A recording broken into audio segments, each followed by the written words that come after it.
Welcome to another video, Freemasonry and Satanism by Rick Miracle, another truth seeker.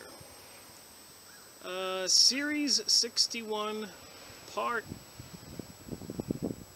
8. Wow. And we left off with the Shakespearean type play as part of the third degree Master Mason ritual. And we read halfway through it, and the synopsis is that they were finishing King Solomon's temple, and Hiram Abiff and King of Tyre, Hiram, also named, and King of Israel, King Solomon, the three of them together had the word. And they agreed not to ever say the word or give the word out unless all three were present.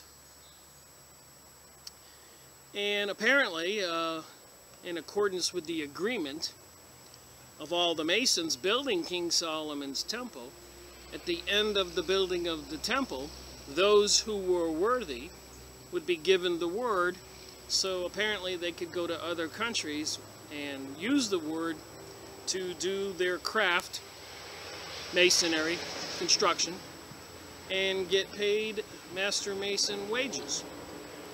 So anyways, at the end of the, almost at the end of building the temple, three ruffians, Jubilum, Jubila, and Jubilo, accosted Hiram Abiff, the contractor from King Tyram's domain, sent down to help King Solomon build Solomon's temple. And it was the temple built for the divine being. So anyways, near the ending of it, they accosted him and said, "Give us the word now, or we'll kill you." Apparently they did kill him, hid the body in the trash, then buried the body, then tried to get out of the country with a sea captain, didn't have the pass from the king to get out of the country, and went and hid in the hills. And so we were left off at that part where the other 12 conspirators, there were 15 in total, confessed their bad deed that they had talked about doing, but they didn't do, and withdrew from doing it, but the other three did. So the king sent them in search of the three missing men. So apparently, the king says, these are doubtless the ruffians. So they called a roll call, and 3 people were missing, and they tracked it all down. The 3 people were trying to leave the country. "It is my order that you disguise yourself and travel," he's telling the other 12 conspirators, "and travel as before with positive injunctions to find the ruffians, and with as positive assurance that if you do not, you 12 fellow crafts shall be deemed the murderers and severely suffer for the crime committed." And so they depart. Remember, this is in the Masonic Lodge in any city, USA, or the world. And this is part of their ritual, little thing they do to have somebody pass the third degree after passing the first degree apprentice, the second degree fellow craft, and the third degree Master Mason, which is what we're doing right now. And I know this may seem a little boring, but if you want to understand some of this stuff, it would behoove you to pay attention. And this is only 1/2 hour of this video. The second half hour promises to be very interesting. And then, of course, the third half hour will be my current events, and that should surely be interesting in these interesting times. Knowing full well that these Blue Lodge Masonic members, York Rite, Scottish Rite, and other organizations, Rosicrucians, etc., Zionism, the Jewish groups, and the Vatican, and the Jesuits, Hollywood, to Kabbalah people, institutions, witchcraft, All of these use the same symbols and degrees of growth, and seem to be all related to the secret mystery schools. So anyways, moving on. So he's given them a choice. Go find these three guys, and if you don't find them, you're going to suffer the punishment for the murder of Hiram Abiff. The three fellow crafts now travel as before in search of the supposed ruffians. Proceeding slowly toward the preparation room door, this is all inside the lodge room, it's all pretend, and spending more time than usual outside, they again enter the lodge room by the ante-room door, approaching the spot where the candidate representing the murdered and buried Hiram. Remember, the candidate is wrapped in a canvas with chairs and stuff piled on him like he's in a trash pile. All this time lying, the following conversation takes place between them. So the three people of the lodge are doing this little pretend play. The candidate who wants to be the master, obtain the Master Mason degree, is lying there wrapped up in a canvas. Fellow craft number one. Well, here we are back in sight of the temple. It will not do for us to go up and report if we do not. It will not do for us to go up and report, for if we do, the poor fellow crafts will be executed. Fellow craft number two. Let us take the southwesterly and northwesterly course. So they're going to try different directions. Number two, fellow craft. Well, I am tired. I'm going to sit down and rest and refresh myself. So they're in search of the body of Hiram Abiff, or the three ruffians who committed the crime. I think they're in search of the three ruffians. Jubilum, Jubilo, and Jubilah. So number three, oh come along, we may as well go up and report ourselves and suffer the penalty of our conspiracy. And suiting the action to the word, he seats himself near the candidate's head, lying there wrapped up in a canvas, of course, in the lodge room. The other two fellow crafts move off a little ways, going very slowly as if we're arranging what route they should take next, when one of them looks back and beckoning to him who is sitting down, says, "The weary fellow craft is now attempting to arise, catches hold of the warden's column, representing the acacia bush." Remember they buried the body with an acacia bush there?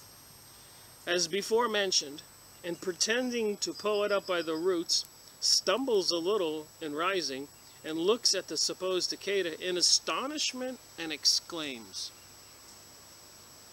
"Hold, companions!" They turn around and walk back hurriedly.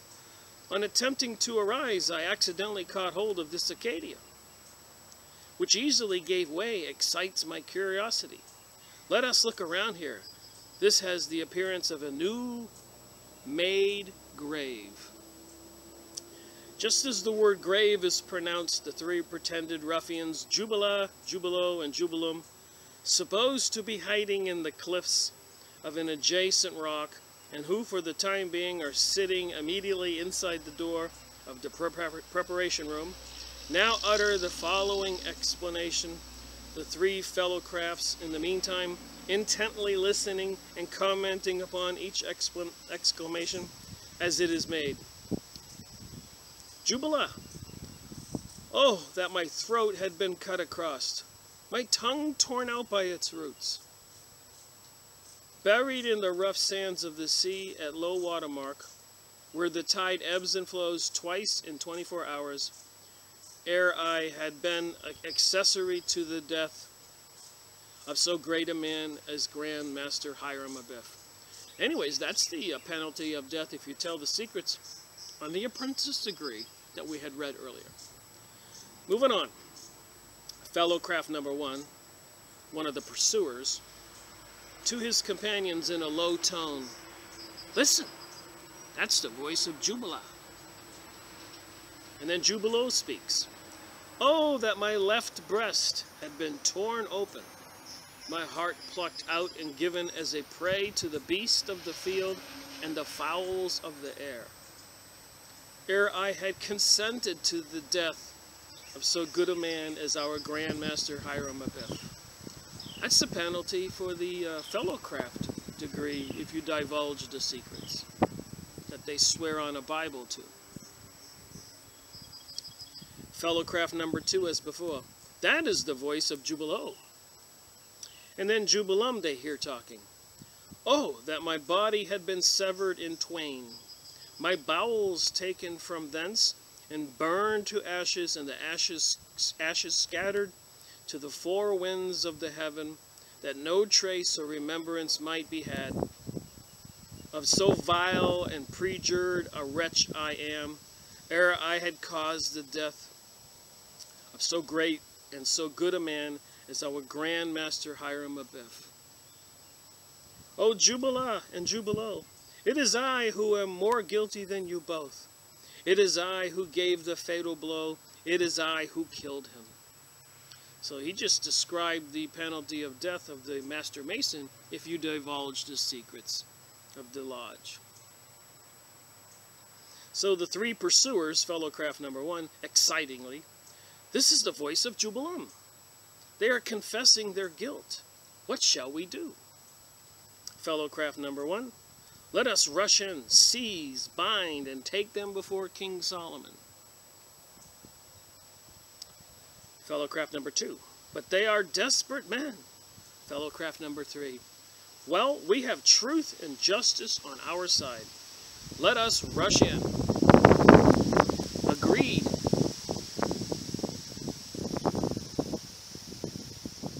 Then they make a sudden rush for the preparation room, where a sharp and short scuffle is supposed to take place between the pursuers and the pursued. And in a little while the three fellowcrafts again enter the lodge room, each one leading a pretended murderer as prisoner, when they march up to King Solomon, that would be the worshipful master in the lodge, and cause to kneel in front, page 200 here, the master's chair. The following report is made. Master Excellent King Solomon, we being the party which pursued a westerly course, a second time were returning after several days of fruitless search, when one brother, being more weary than the rest, sat down at the brow of a hill west of Mount Moriah to rest and refresh himself. On attempting to arise, he accidentally caught hold of an acacia, which easily giving way excited his curiosity, wherein he hailed his companions, and on our examination we found the appearance of a newly made grave. While meditating on this singular circumstance, we heard the following horrid exclamations from the cliffs of an adjacent rock. The first was the voice of Jubilah, who exclaimed, "Oh, that my throat had been cut across, my tongue torn out by the roots," as already given. The second was the voice of Jubilo, who exclaimed, "Oh, that my left breast had been torn open, and my heart plucked out."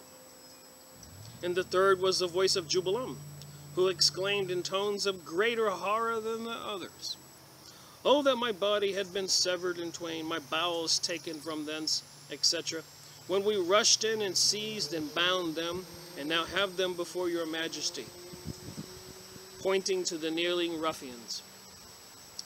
Worshipful Master, what have you to say, Jubilee? Are you guilty? Moving on. So the Worshipful Master says, what have you to say, Jubilee? Are you guilty? And Jubilee, guilty, most excellent King Solomon. Worshipful Master, are you guilty, Jubilee? More guilty, most excellent King Solomon. Worshipful Master, what have you to say, Jubilum? Are you guilty or not guilty? Jubilum, most guilty, most excellent King Solomon. Worshipful Master, in a very stern voice. Vile miscreants and infamous wretches that you are. You have murdered your Grand Master Hiram Abiff, and have not obtained that for which you so long sought. Reflect on the atrocity of your crime, and on the amenable and exemplary character of him whom you have basely assassinated. It is my order that you be taken without the gates of the city, and there executed according to your several implications while in the cliffs of the rock. Addressing the fellow crafts, guards, away with them, gives a loud rap and pretends to be very angry. The ruffians are now marched very slowly back again into the preparation room, where they are supposed to be slain according to the strict injunction of King Solomon, in which it is usually done in the following manner.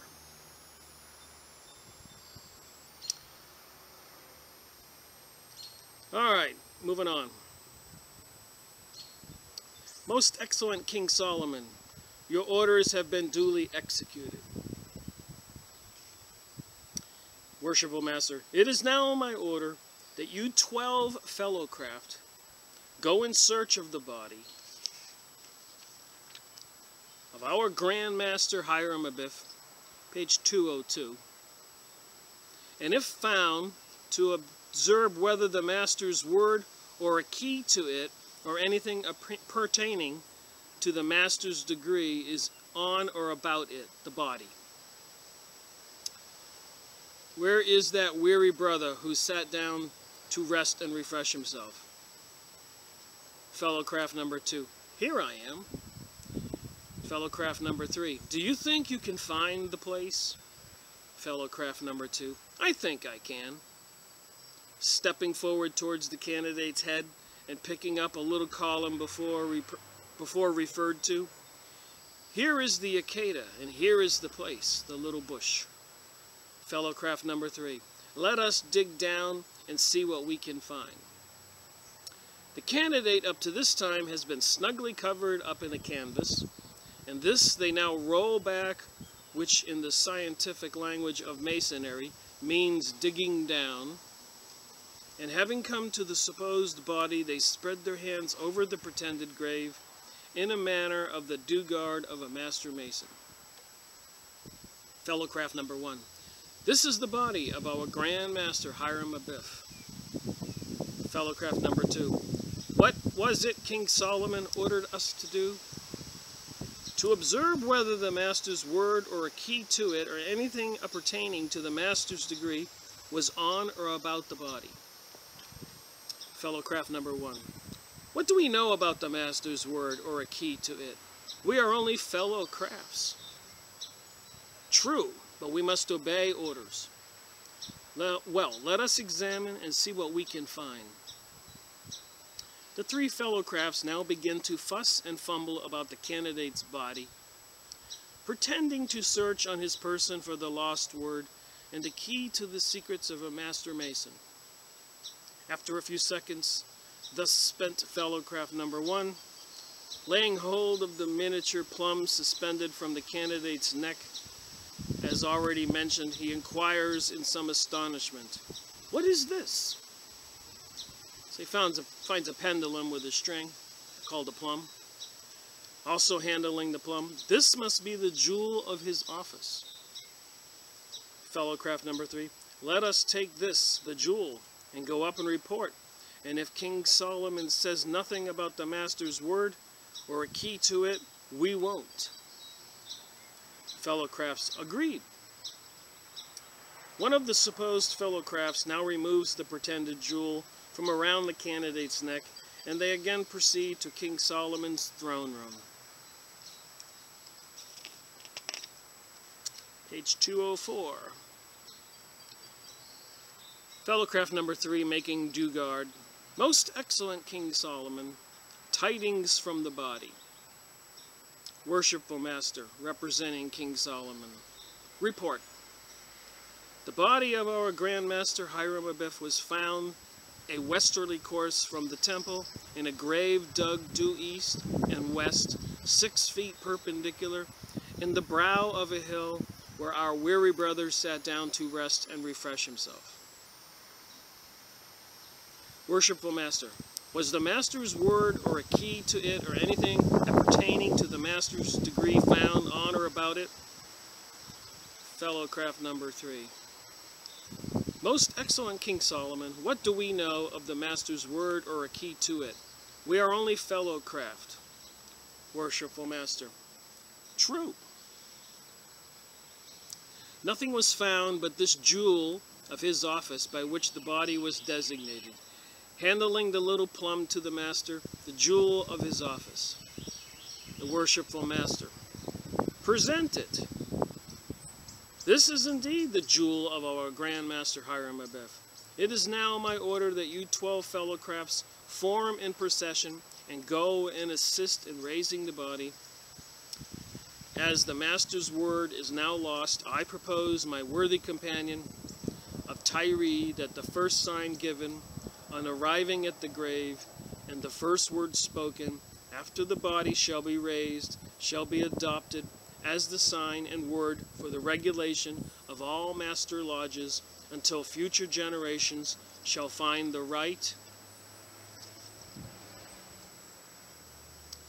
All fellowcrafts. Agreed.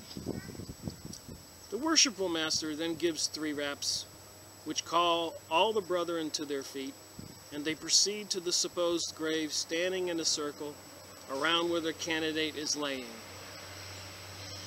The Master also approaches and pretended prostrate Hiram,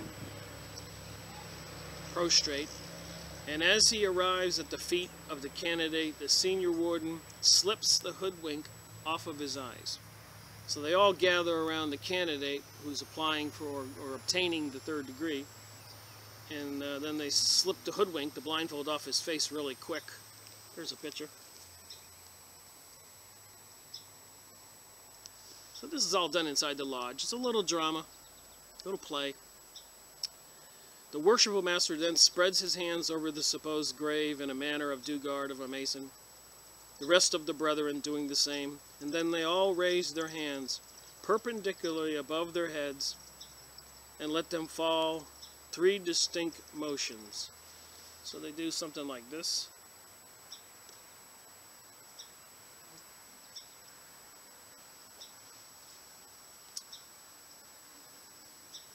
And let them fall 3 distinct motions. O Lord, my God, is there no help for the widow's son?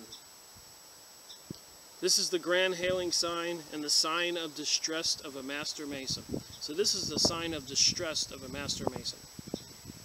So if you're in a lot of trouble, let's say you wind up in a courtroom, you're about to get a guilty charge against you, and the judge is a Mason, and you go like this, it's a sign of distress, and the judge or whoever will recognize you as a Mason, and is supposed to help you. Alright, so this is the grand hailing sign and the sign of distress of a Master Mason, and it is more fully explained on page 209. The Master now proceeds to the head of the grave, the senior warden being on the right hand and the junior warden on the left. They all march 3 times slowly around the grave of the prostrate candidate, singing as they go, following funeral dirge to the tune of Plial's hymn. Solemn strikes the funeral chime, notes of our departing time, as we journey here below through the pilgrimage of woe. Mortals now indulge a tear, for mortality is here. See how wide her trophies wave over the slumbers of the grave. Here another guest we bring, sheps of celestial wing, S-E-R-A-P-H-S, I'm saying it wrong. To our funeral altar come, waft our friend and brother home. There enlarged thy soul shall see, what was veiled in mystery. Heavenly glories of the place show his maker face to face. Lord of all, below and above, fill our hearts with truth and love. Which dissolves our earthly tie, take us to thy lodge on high. So now the worshipful master speaks. It is now my order that one of you 12 fellow crafts take the body by the entered apprentice grip and see if it can be raised. The junior warden now steps forward to the right side of the candidate, taking him by the right hand, presses the top of his thumb hard against the first knuckle of the forefinger next on the hand. That's the Masonic handshake for the apprentice degree. He also lays hold to his right arm above the elbow firmly with his left hand, and holding the candidate, thus he pretends to put forth very great exertion in attempting to pull him out of the supposed grave, or as in Masonic parlance, to raise him by the entered apprentice grip, and after one long vigorous attempt, he forcibly slips his hand from that of the candidate and reports as follows. Most excellent King Solomon, owing to the high state of putrefaction, the body has been dead already 15 days. The skin slips and it cannot be so raised. So they couldn't raise him from the dead. The worshipful master and all the brethren now raise their arms perpendicularly above their heads and let them fall 3 distinct motions, at the same time exclaiming, O Lord, O God, is there no help for the widow's son?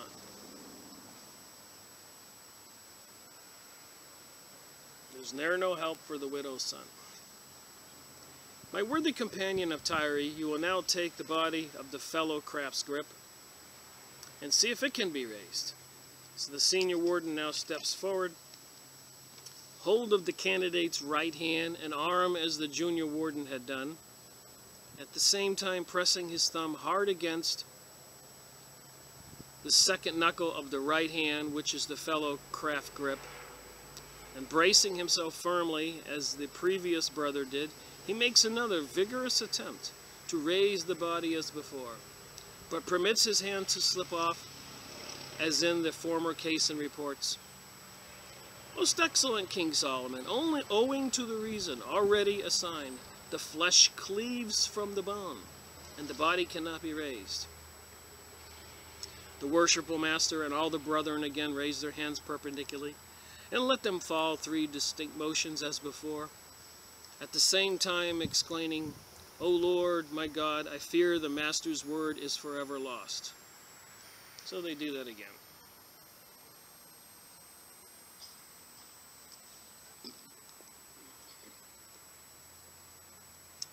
It will be remembered that the arms, when raised perpendicularly, are to be let fall 3 distinct motions. The exclamation is also divided into 3 distinct parts with a slight pause between each. Thus, O Lord my God, is there no help for the widow's son? O Lord my God, I fear the mason's word is forever lost. They got a little picture here.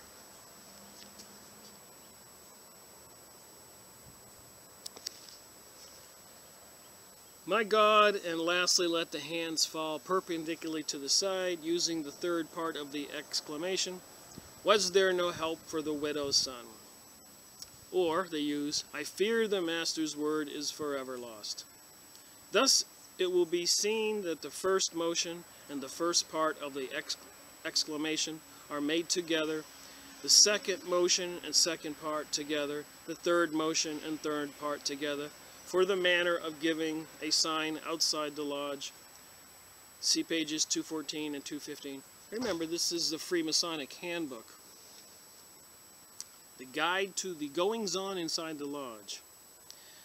All the brethren now kneel on one knee around the candidate, and the master, removing his hat, repeats the following so-called prayer. So that was another part of the Blue Lodge Handbook of Freemasonry. And on the second book that I will read from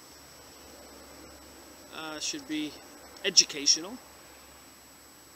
Because a lot of people don't know, the wind's blowing my hair around, a lot of people don't know what's to believe. That's what people told me. That's why I'm doing this. People just don't know. So I thought if we did enough of this, people could see and believe because of where the information came from. In this case, almost 4-finger book here.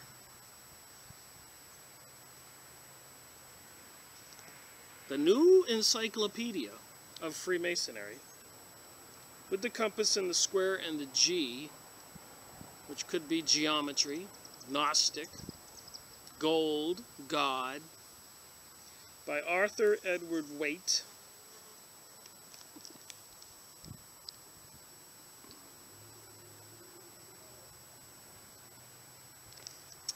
So quite an impressive undertaking, I'm sure. Masonry, I'm reading the back of the book, or Freemasonry, is a 600-year-old fraternity with a 3,000-year-old tradition. The oldest, largest, and most widely known fraternal organization in the world, it is the prototype of the most modern fraternal societies and service organizations. Ha! The New Encyclopedia of Freemasonry is a combined edition of 2 volumes in one and includes the real facts about the connection between the Masons and the Mayas and the Quiches. Huh. The real facts. The Masonic symbols and theories and their origins.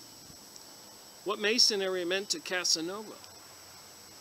Whether or not the Napoleons were Freemasons. A critical consideration of the old instituted mysteries from which Masonry has been held to derive. Sir Francis Bacon's theory on Freemasonry. The role of the Masonic order in events leading to the French Revolution. Now, there's a key. Will they write a book later on, the role of the Masonic order leading to the United States Revolution? We know that the Bolshevik Jewish folks led the way, probably with the Illuminati Masons, of the Russian Revolution in 1917, right after World War I. World War I was from 1914 to 1916. And World War I, I believe, could not have been done if Rothschild's Bank of Germany and his Bank of England conspired with Woodrow Wilson to create the Federal Reserve, aka the Bank of the United States, where they controlled the money, which basically then they controlled the United States. Same secret mystery school folks. Make no mistake about it. Got 100 videos, a couple 100 books that I've gone over. With that said, before I read from the book, I'd like to remind people that New World Order appears to be coming from these Masonic lodges, the Illuminati, the Banksters, the Rosicrucians, the Zionists, the Church of Satan, Kabbalah, Hollywood, the Vatican, Jesuits, all those people who are progressives, so-called liberals, i.e. New Age. Any disagreement? And we went over these pamphlets or magazines in my previous earlier videos. So I should start out with the oldest one here that I have, 1927. The New Age magazine. Look at that lodge building. They have these beautiful lodge buildings all over the country and the world.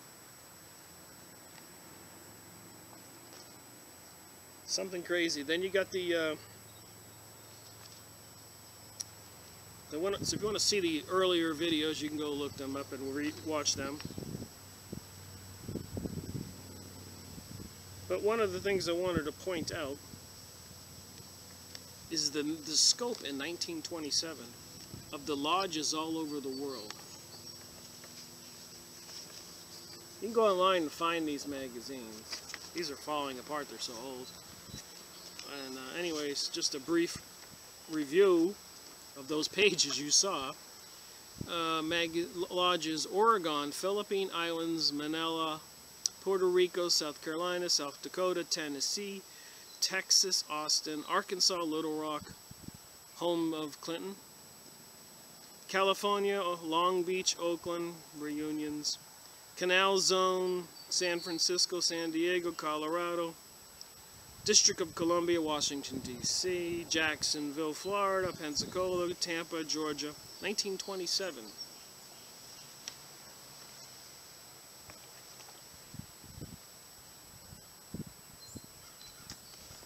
Many more here. Utah, Virginia, Washington, and Virginia's got like 1, 2, 3, 7. Washington has, wow, a lot of places here.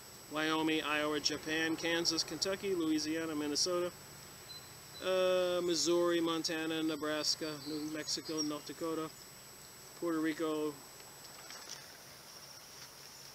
They have lodges everywhere, all over the world.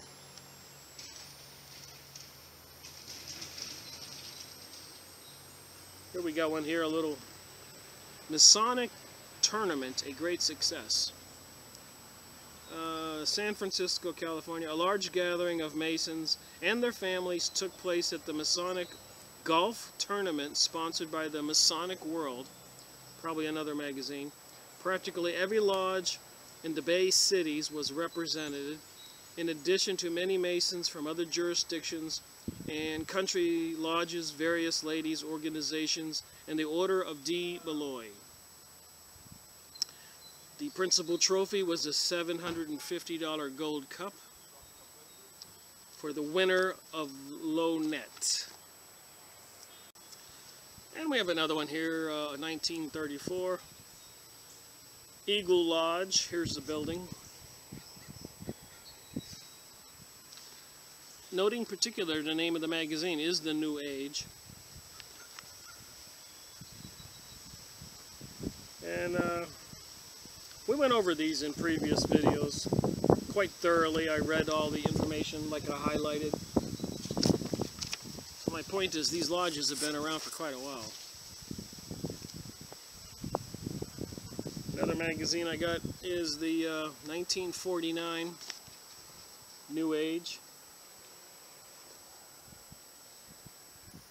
Here, I'll read the back of this. The Supreme Council favors the American public school, non-partisan, non-sectarian, efficient, democratic for all the children of all the people. That's number 1. I'm just going to jump to number 5. The entire separation of church and state and opposition to every attempt to appropriate public monies, federal, state, or local, directly or indirectly for the support of sectarian or private institutions.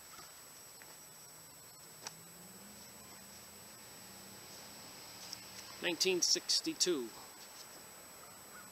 They changed the format, you notice.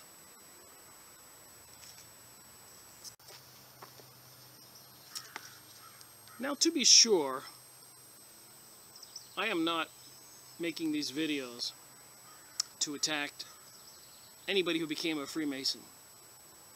Just as nobody would blame all Arabs for some evil Arabs' deeds, nor all black people for some bad black people, nor all Christians for some bad Christians.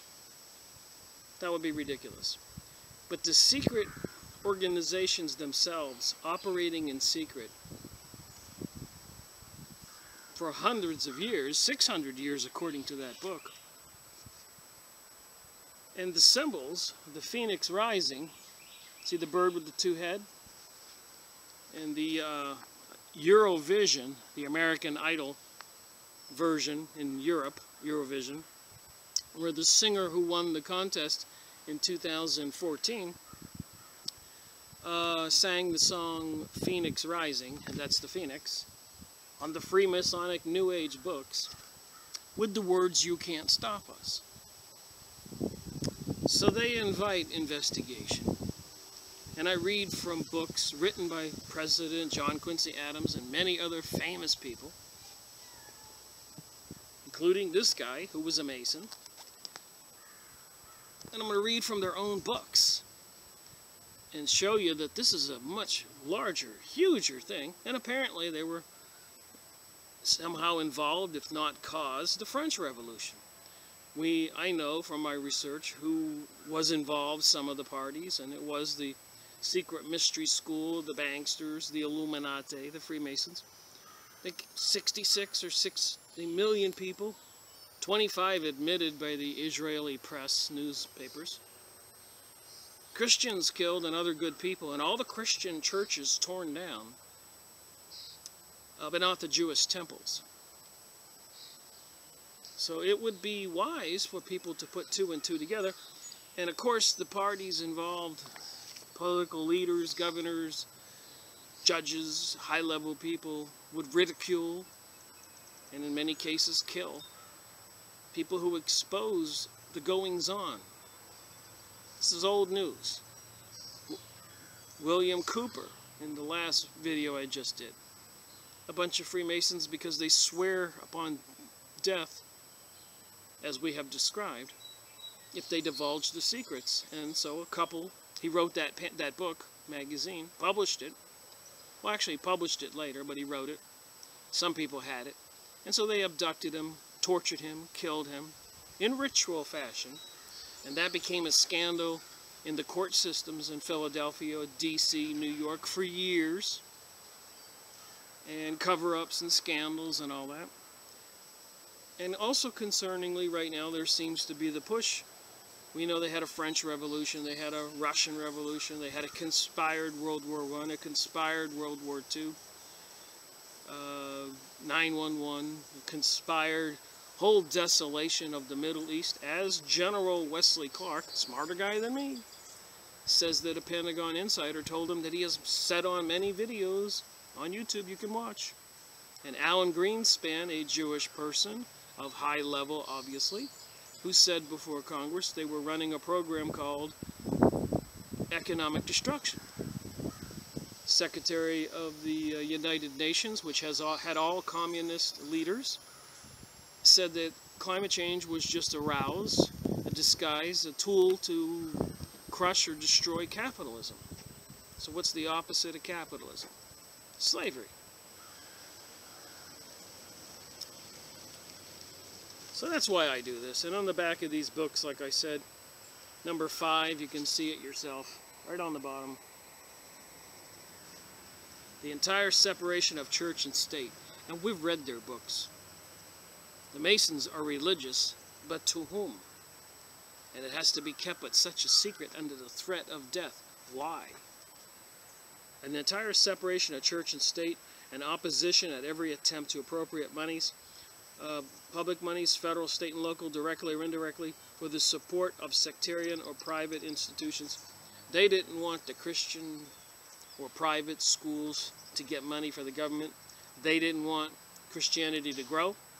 They didn't want Christianity to exist. And they are trying to destroy it now. They say it. They show it in the football halftime shows with the satanic rituals. The London Olympics with Lady Gaga. It's too much to believe. Please go look it up. Alright. This book. So it was kind of interesting to investigate this book. The format of the book. What was in the book. And apparently what they did, they organized it alphabetically. It's an encyclopedia.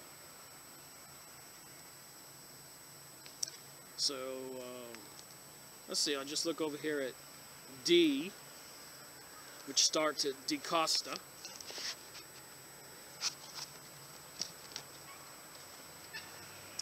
And Frederick Delcho, Dionysian Artifices, Dionysian Mysteries. So what I read, previewed for you for this video, was L. And so I thought it was kind of fascinating. So that's all I'm going to do is do some of this L, an encyclopedia, so it's random stuff. And I read it and highlighted it. This book was published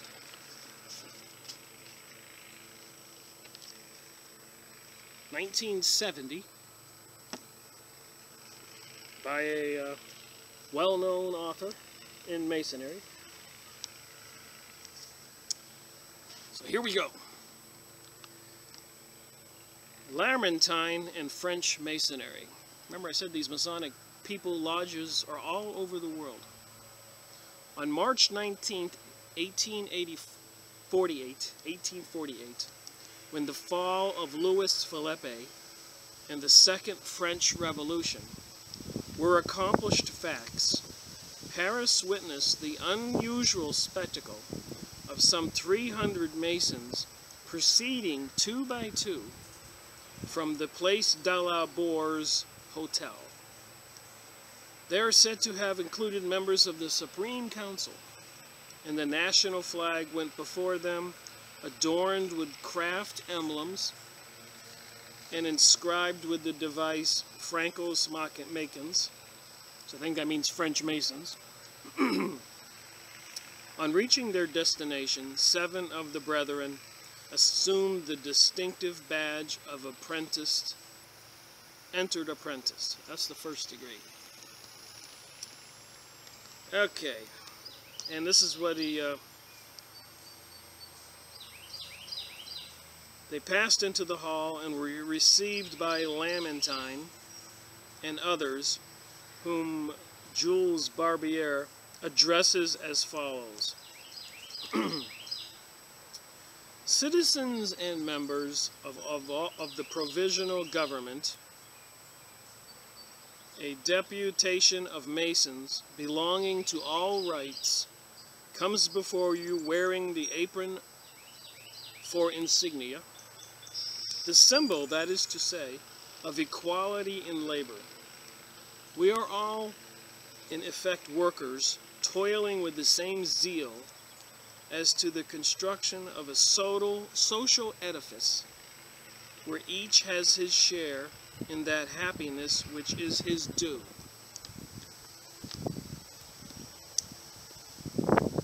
Anyways, we hail with most lively acclamations the Republic government, which has inscribed on the banner of France a triple device which has always been that of Masonry: liberty, equality, and fraternity. Yes, citizens, our own modest banner is one of them, of sympathy between all Frenchmen and also all nations. Under such title, we present it to the provisional government, crying, "Long live the Republic." So moving on, and I'm only doing my highlighted portions as usual. You'll probably find this book online cheap. Masonry and Revolution. The reply of de Lamartine was exceedingly significant and may be quoted so far as it concerns us. So the leader of the new revolutionary taken over France speaks in response to these 300 Masons who marched up and had that little speech. He says, "I have not the honor of understanding the particular language with which you speak, as I am not a Freemason, having never had occasion to be affiliated with any lodge.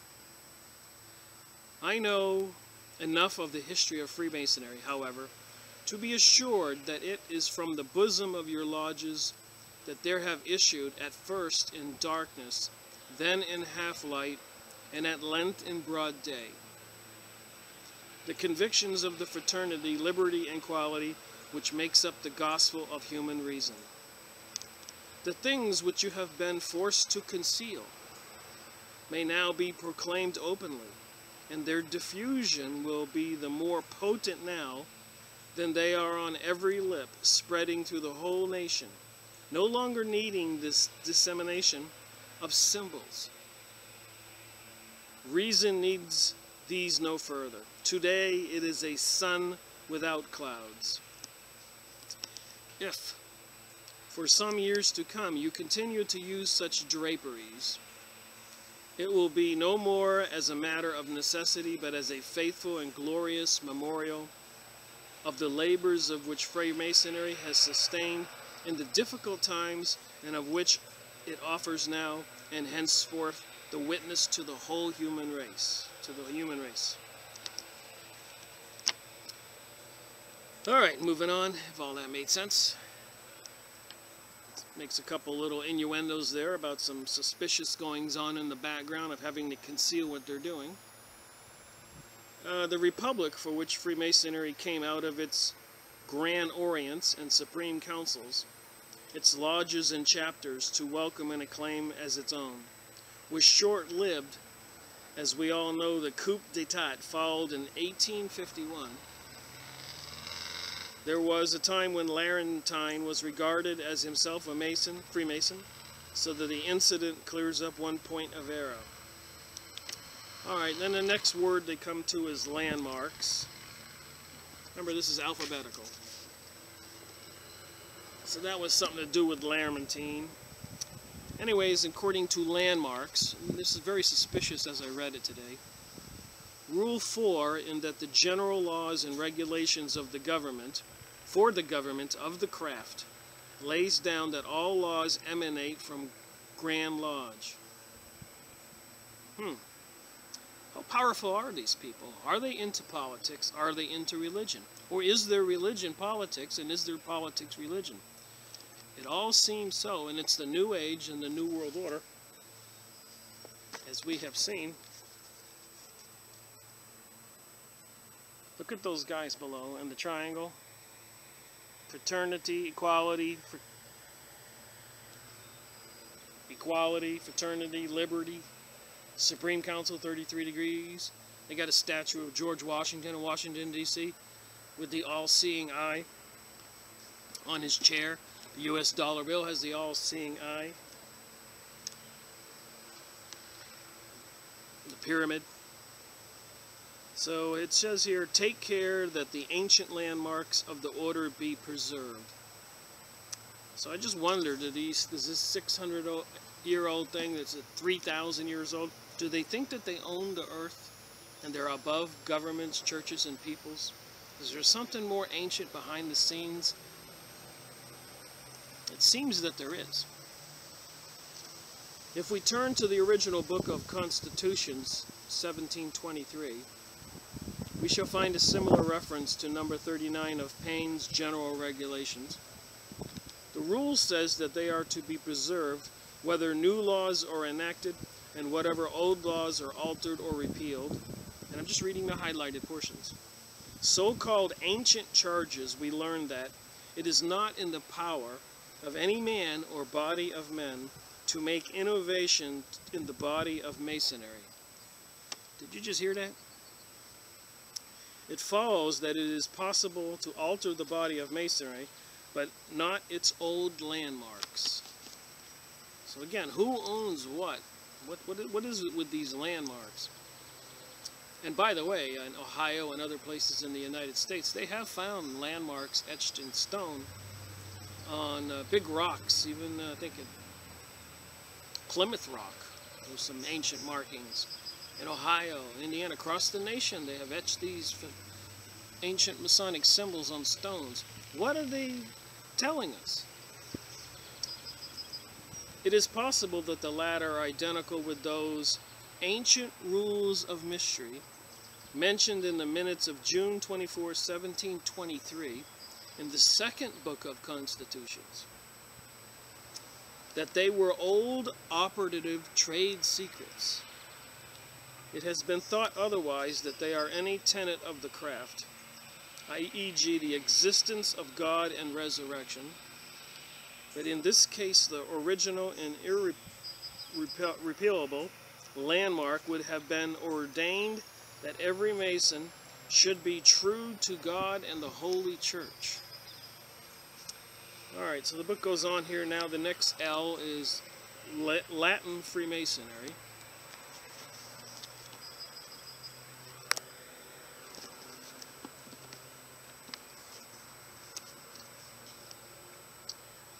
Great World War has welded fresh bonds of union between America, France, and Belgium, which in their turn have raised, and in the spirit favorable thereto, the question whether a rapprochement is possible between Freemasonry in Latin countries and that of the English-speaking race at large. There's much more here behind the scenes or going on that people will understand. On the part of the former, it may be assumed that the chain of union was broken unexpectedly in the past, and that they have always wished it to be made perfect once more. So when the different countries departed and the Masonry lodges were not united,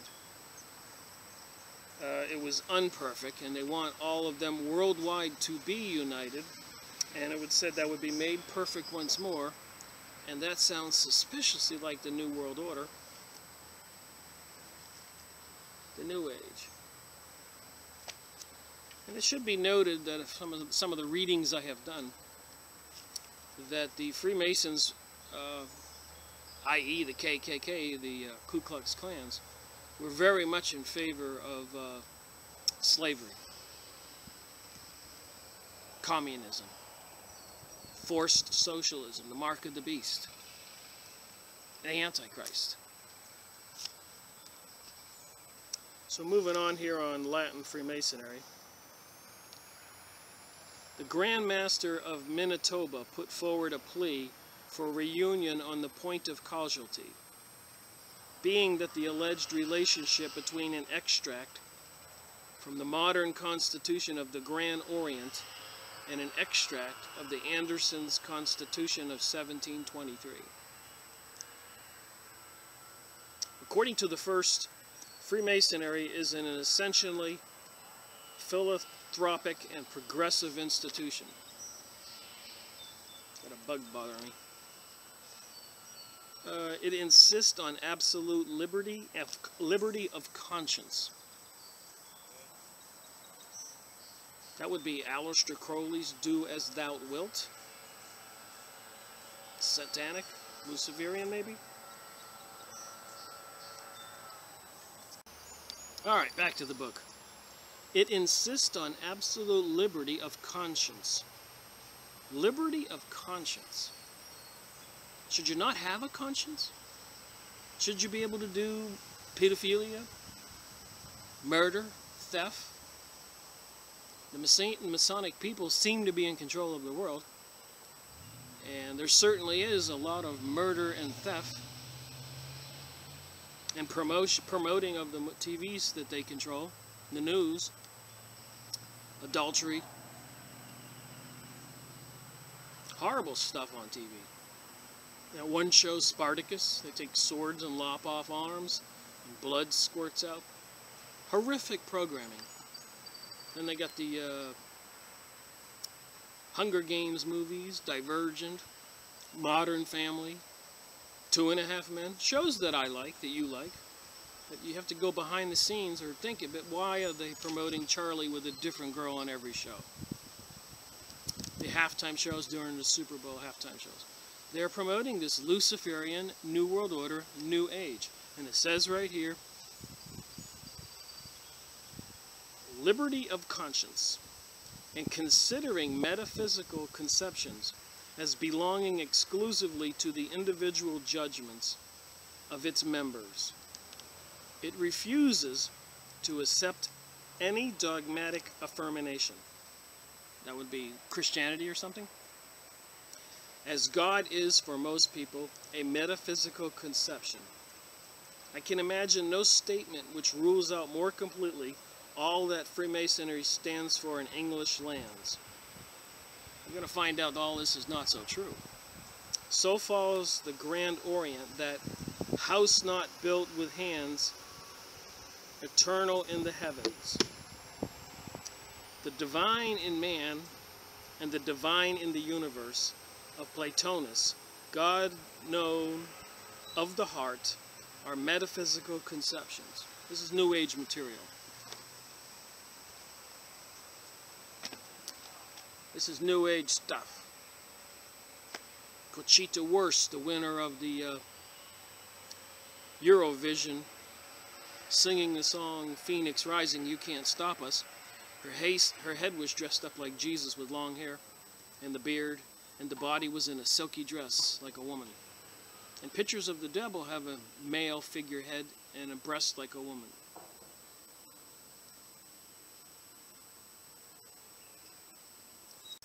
Now remember, I'm just reading from the L section of this encyclopedia book.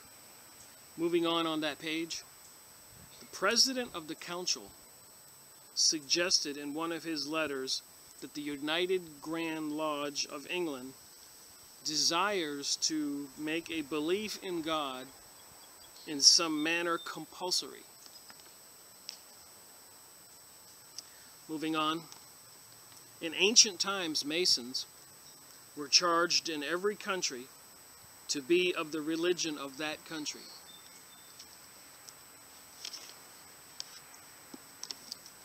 All right, moving on.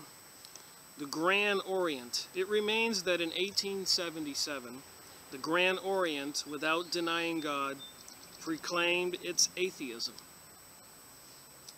Moving on, now in England, the charge of Freemasonry to every one of its members is, fear God and honor the king. But French Freemasonry has neither a king to honor nor a God to fear. So are the French atheists? American views. When the Grand Lodge of Iowa issued its quarterly bulletin in April 1918, it reported that less or more Grand Lodges had already taken action looking toward closer fraternal relations between the Masons of America and those of France. The Grand Lodge of California having affirmed that the universality of Freemasonry, no less than the fatherhood of God and the brotherhood of man, ought to be more than empty phrases. On the other hand, the Grand Lodge of Missouri refused to entertain recognition on the ground that the Grand Orient of France is an atheist and political body. The bulletin on its own part called to mind that the strongest advocate for removing the name of God from the Grand Orient Constitution was a Protestant minister of the gospel, because he thought that a profession or belief in a divine being signified for many a belief in the God of the Roman Catholic Church. All right, so it says here, but if it be not our Anglo-Saxon doctrine of the fatherhood of God, our consecrations, our prayers, and our extollations are all redundant to Masonry, expressions of pious opinion and feeling, besides the mark of brotherhood. You hear about the brotherhood all the time, the Arab brotherhoods, brotherhood here in the United States. All these secret societies and brotherhoods and goings on. Who controls the world? These are all political bodies, as you will see. I am certain that there is no true Masonry, no real or living brotherhood of man outside the eternal sanctions, and that apart from those, there is no meaning in our solemn ceremonies. Page. Alright, moving on. I don't know why it says page 8. I guess each chapter starts at 1. Oh yeah, this is 2 books. I forgot. So there's 2 encyclopedia books and they made them into 1. So one would be probably A up to L, and then it would be L up to the R. That's the way it's done.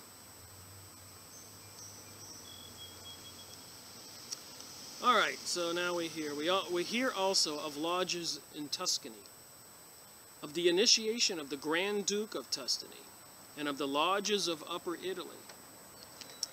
The first evidential Masonic fact in Italy is the first papal pope allocation issued by Clement XII, appointing the Inquisition, or to deal with a lodge at Leghorn in 1737. Pardon my reading. To account for this action, it is not only probable but certain that there were other lodges in the country, and the Pope must have heard of Masonic activities much nearer to the gates of the Vatican. We have seen as an unquestionable point of fact that an English lodge was working at Rome between 1735 and 1737. The Inquisition went to work in the wake, carrying rope and faggot, symbolically at least. Sporadic lodges sprang up and fell like mushroom growths. Some lodges opened and closed just as quickly. We hear of chapters established at Turin, Modena, Fiera, Purdue, Verona, Milan, and at numerous other places which I forbear to mention because of their obscurity and their antecedent unlikelihood in the case of a rite which had enough to concern it in the great cities. There is no question that also Venice was a Masonic center in 1780. About the period of the French Revolution, I conceived that Masonry had taken a considerable hold on Italy. I passed therefore to the year 1805, where the Scottish Rite founded a Supreme Council for Italy under the auspices of the Comte di Grassi-Tilly. In the 1820, a bull of Pope Pius VII, suppresses the order everywhere in Italian territory for nearly 40 years. So why would the Pope suppress the Masonic lodges for 40 years? The French Grand Orient warranted a lodge in Genoa in 1856, and another sprang up in Turin in 1861. It could have had little to influence. There was less to rule, but the auspices, aspirations, and force of the time were maturing, and the unification of Italy and Gibraltar was already a Mason. Maturing the unification of Italy, and Garibaldi was already a Mason. So that would have been the leader of Italy. Garibaldi established a Grand Orient and Grand Lodge of his own and adopted the Scottish Rite. In 1873, a convention was held at Rome to lay the foundations of Italian Masonry, which became and remains to this day a political institution, the activities and history of which it would be interesting and important to trace. You think? All right. Continuing on with this book,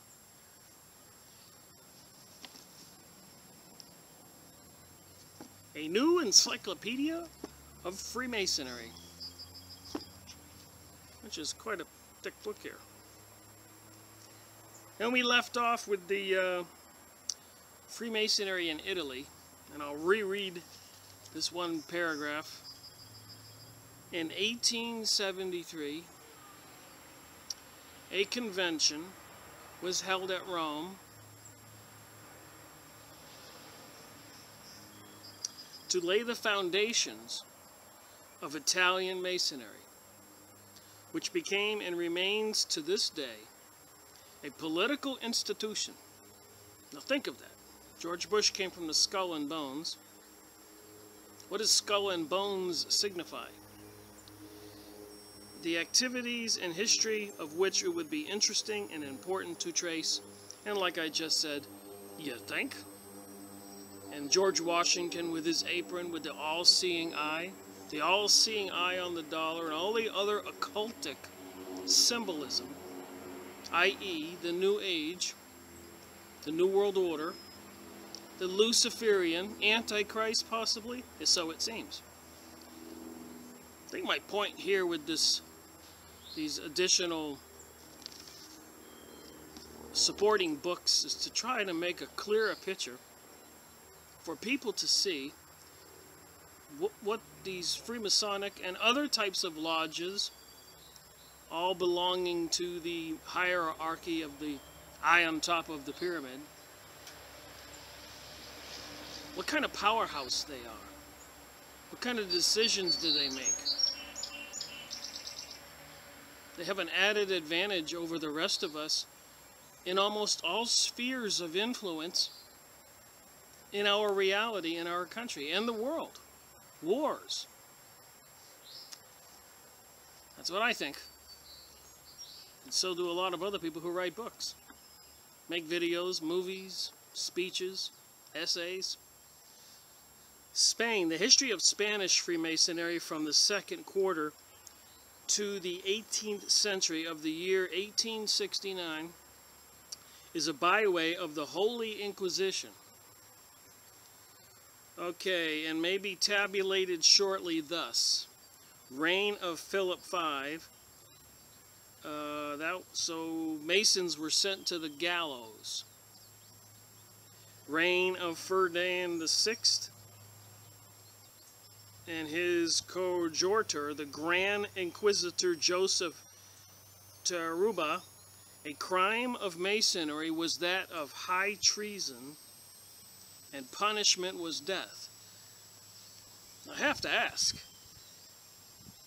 if this was how they were treated back then, what could they have done to cause that?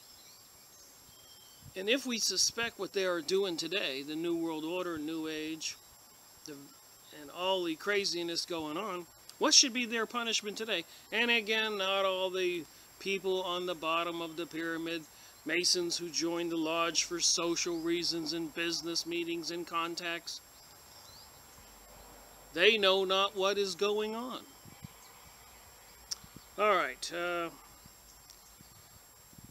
Reign of Ferdinand VII, the Holy Office was restored and Masonry was suppressed. Civil War and its aftermath, persecution ceased, and there was a certain growth of the order. So whenever they backed off of the persecution, the orders everywhere, Germany, worldwide, seemed to start growing again. What was behind that? What was there for them to gain? These are questions. These are good questions. Why the growth? Who was spearheading this? Is it something like the Catholic Church?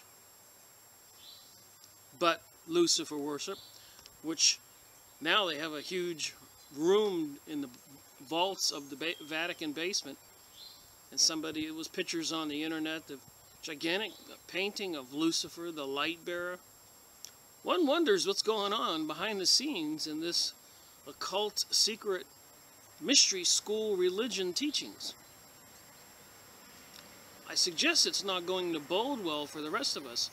You've got to remember, the Ku Klux Klans was of the secret mystery school. Look at the symbols. In the George Washington and all the presidents were from most of them were from the Masonic, were Masons. So certainly they are controlling things. And we know what's going on today. In or about 1869, Masonry emerged into the light. The internal history can be summarized shortly. According to Anderson's second book of Constitutions, a lodge at Madrid was warranted by Lord Coleraine in 1728. And we hear of others at Gibraltar in the same year. A second at Madrid in 1731, and one in Valenciennes in 1732. There is no need to say that the long story of persecution did not suppress the order, but it was driven into dark places. Remember the Bohemian Grove, where presidents and other high elitists were photographed. It's where they conspired up the idea to create the nuclear bomb. And they have satanic rituals called the cremation of care. giant owl with a big fire burning in the belly, where they throw a child into, and they dress up, supposedly, according to witnesses, in long robes, naked, and they ship in gay men. Why? Satanic rituals, you think? And this picture's on YouTube. I got this one stripper girl with a chair seemingly entertaining the worshipful master and all the other Masons in the lodge.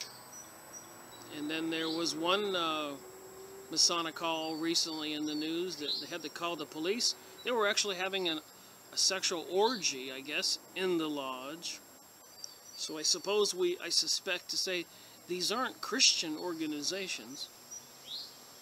Not that some Christians wouldn't embark on some dastardly deeds. We are all sinners. And then, of course, they got the priest and the child molestation cases all over the world. Which, by the way, if you go read the Protocols of Zion, please go read it. But there are indications in there that they were going to infiltrate organizations like the Catholic Church and put their own people in there to do things like this, to get caught, so they could discredit the church and get the followers to leave the church. They want people to stop praying to God, believing in Jesus, to eliminate the opate by Rabbi Marvin Antelman, the Jewish leader, congressional Jewish leader for the whole United States. Must be a smart guy. And he wrote a lot of this to eliminate the opate about the Sabbatianism, Frankinism, basically Lucifer worship and the satanic rituals they do. Like having your neighbor come over and have sex with your wife while you watch is supposed to connect you to the higher beings and make you richer and smarter. It's in his books, and opate means a drug of influence. So believing in God and praying to Jesus is a drug of influence, and they want you to not have Jesus to believe in, which means you believe in nothing. But you won't have that peace and maybe even the miracles in life, the things you pray for that you get. You wouldn't have those. So is there power in prayer? I believe there is. And so is that why they want us to stop praying and believing? I believe that's the case. So I'm making a point here that these Freemasonic lodges were all over the world for hundreds of years. It says in the back of this book, 600 years. But they go back further than that. They were a derivative of the Knights Templar. That goes back 1,000+ years. So the National Grand Lodge of Spain is said to have been founded at Madrid in 1809. Remember, in 1776, Adam Wüsthof, under the instructions from Rothschilds, controller of the Bank of Germany,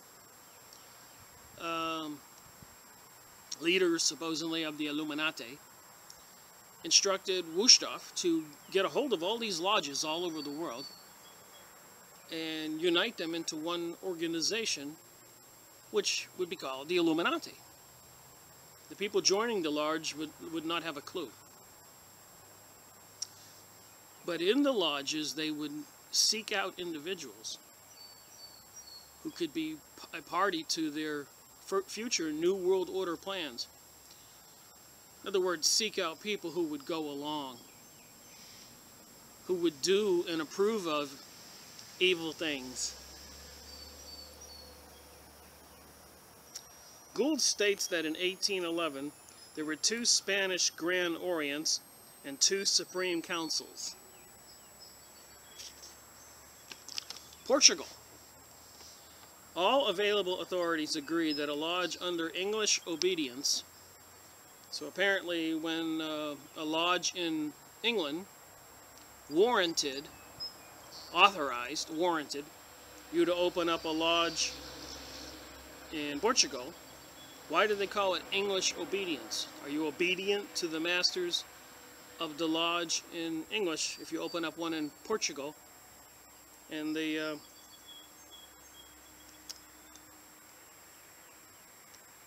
approve that. Was instituted in Lisbon in 1735, but the Inquisition was at work, as we have seen in the case of John Custos. Alright, and moving on, a Grand Lodge is said otherwise to have been founded in 1805, and in 1818, King John II issued a decree of death against all Masons.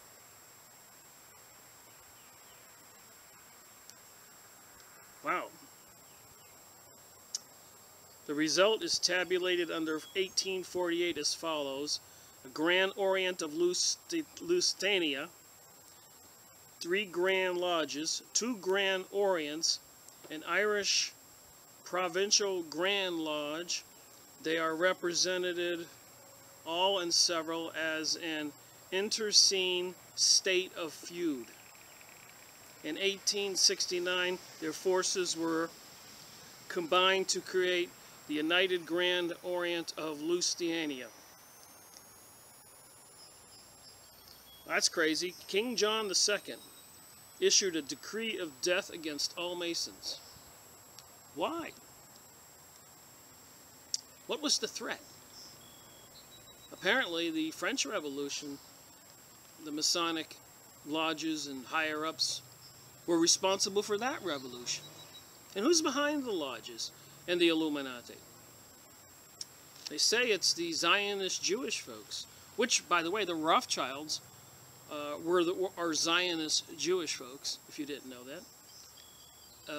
Rockefellers, Morgan Chases, and they were the ones 100 years ago or longer that it was, I'll have to remember the name, I'll get the book, a Jewish homeland. Let me get the book. Alright. The Jewish State by Theodore Herschel. So, apparently Theodore Herschel was an employee of the Rothschilds, working at one of the printing companies, and obviously a Jewish person. And so a lot of people don't know this, but during World War I, the Rothschilds made an agreement with some people in London, England, called the Balfour, B-A-L-F-O-R-E, agreement. And in support of the Rothschilds, with all their money, to England,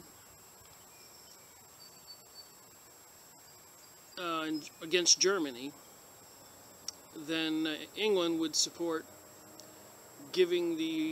creating a League of Nations, United Nations, and establishing a colony in Palestine. So it was a financial arrangement.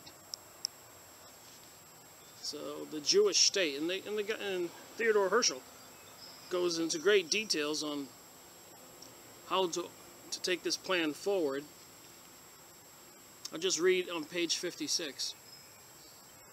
I do not know whether small private banks will be willing to support us. In any case, even the refusal of moderately rich Jews would not put an end to the scheme. He calls it a scheme. On the contrary, it would then have to be taken up in real earnest. The Society of Jews, whose members are not businessmen, might try to found the company on a national subscription. The company's capital might be raised without the intermediary of a syndicate, but by means of direct subscriptions on the part of the public. Not only the poor Jews, but also Christians who wanted to get rid of them. Wow. So I guess they thought Christians in the United States would donate money just to get rid of the Jews. Why would he say that? It's interesting what you find when you research and read.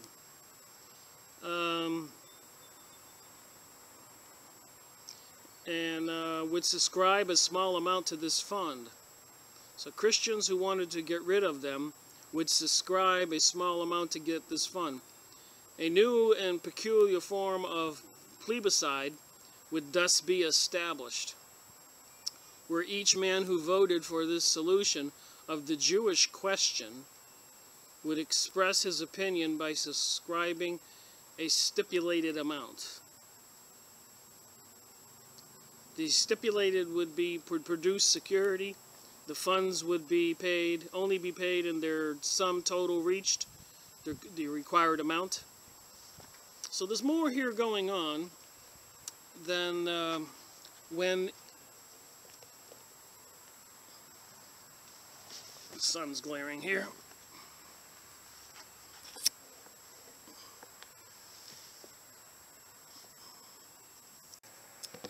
So let me just try to sum up what I'm trying to say. As we read in this book, there were organizations springing up everywhere of Masonic lodges, and at all times, and sometimes suppressed, sometimes they were executed, punished, but they sprung up again. And in 1776, the same year that the United States was formed, Adam Wusthof was given the task to unite all the lodges, and that would create the Illuminati.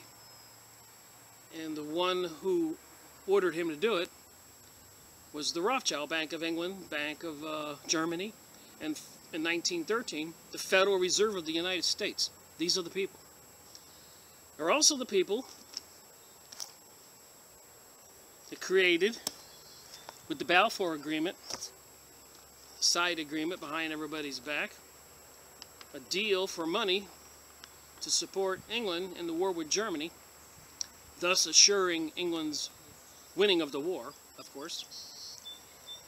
Anyways, after World War I, apparently England backed out of that agreement, not willing to throw the towel in on the Arabs, and hence we needed World War II, because the League of Nations didn't seem to follow into place under the control of the secret mystery schools, the Illuminati, Rothschilds, banksters. But after World War II, because the League of Nations didn't work out, they formed the United Nations. And apparently that did work out. Maybe they changed the writing in the organization's charter.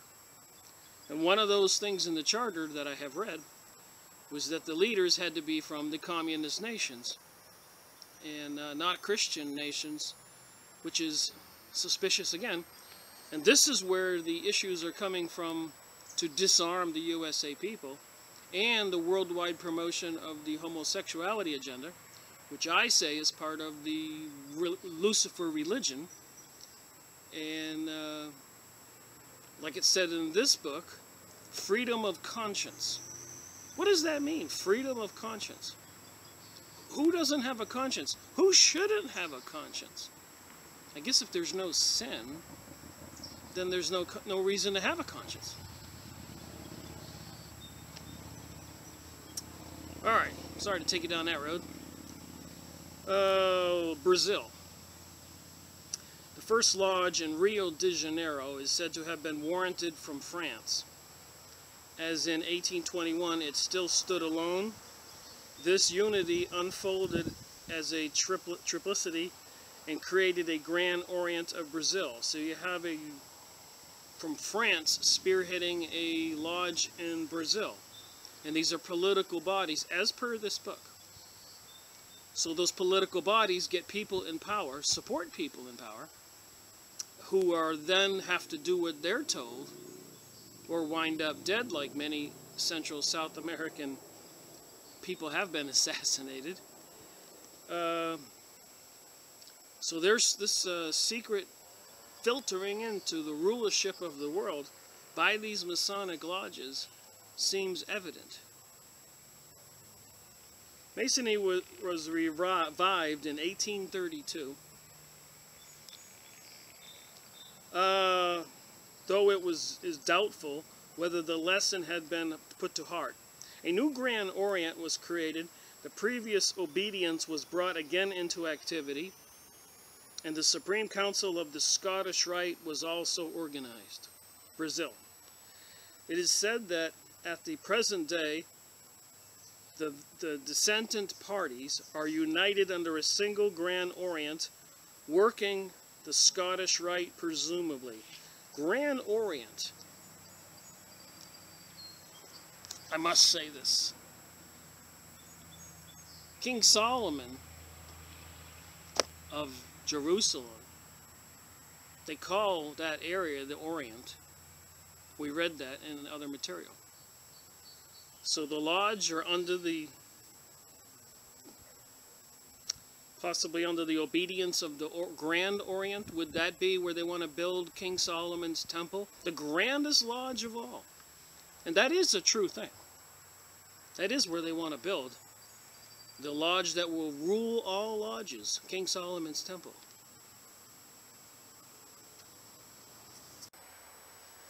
It's funny when you read this stuff, as over and over and as long as I have, more and more of it starts to come together, realizing that Adam Wusthof worked for Rothschilds, and he's the one who helped create the Illuminati, which was apparently the Grand Lodge over all the lodges. And he's also the one who had Theodore Herschel write this book, and Theodore Herschel worked for Rothschilds, according to what I read. And it was also the Rothschilds who were party to the Balfour Agreement to support the UK in the war with Germany. In return, they would get support to get the Palestinians land. And meanwhile, at this time, they had already been buying land where they could and moving Jewish folks to the Israel area, little by little, way before they were given the authority to do it. And apparently, according to what I'm realizing, and there are pictures and much documentation to back this up, but the Scottish Rite lodges and the Masonic lodges have even built small models and build their own Masonic temples that emulate, that look like King Solomon's temple. And then they have the ceremonies in the handbook that we just went over, which are all about King Solomon's temple and King Solomon in that area. So the whole thing seems to come together. So as per the Bible and other documentation, with the New World Order, where George Bush kept mentioning, where Zionism means the rulership of the world from Zion, Mount Zion, from Israel, where King Solomon's temple is being rebuilt now. Does that all make sense? And they're trying to destroy Christianity. Marvin Antelman, rabbi, to eliminate the Opate. Webster Tarpley, the George Bush administration, and many high-level people involved. And apparently Mossad agents from Israel in 911. Webster Tarpley, go look at his book, 911 Synthetic Terror. Go look that book up. I did a video on that, one of my videos.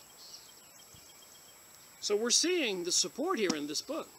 And I only just started randomly at L. There's so much more in here. Here's one on Enoch. And just so much here. So why don't I just try to finish this up with Mexico. According to one, 3 lodges in the city of Mexico were warranted from New York in 1825, and a Grand Lodge was formed. So these lodges in all these countries all over the world are sort of like embassies. According to Mexico was first colonized by the Scottish Rite in 1810. Mexico was first colonized by the Scottish Rite before 1810. So when they open up a lodge in an area, are they saying they're starting to colonize it? Take it over? Control it? We hear also of the Grand Lodge of Pennsylvania, Louisiana, and South Carolina granting charters to lodges in various Mexican towns between 1816 and 1826. All obediences were naturally at issue with one another, though in communion by the fact that they were all political cabals.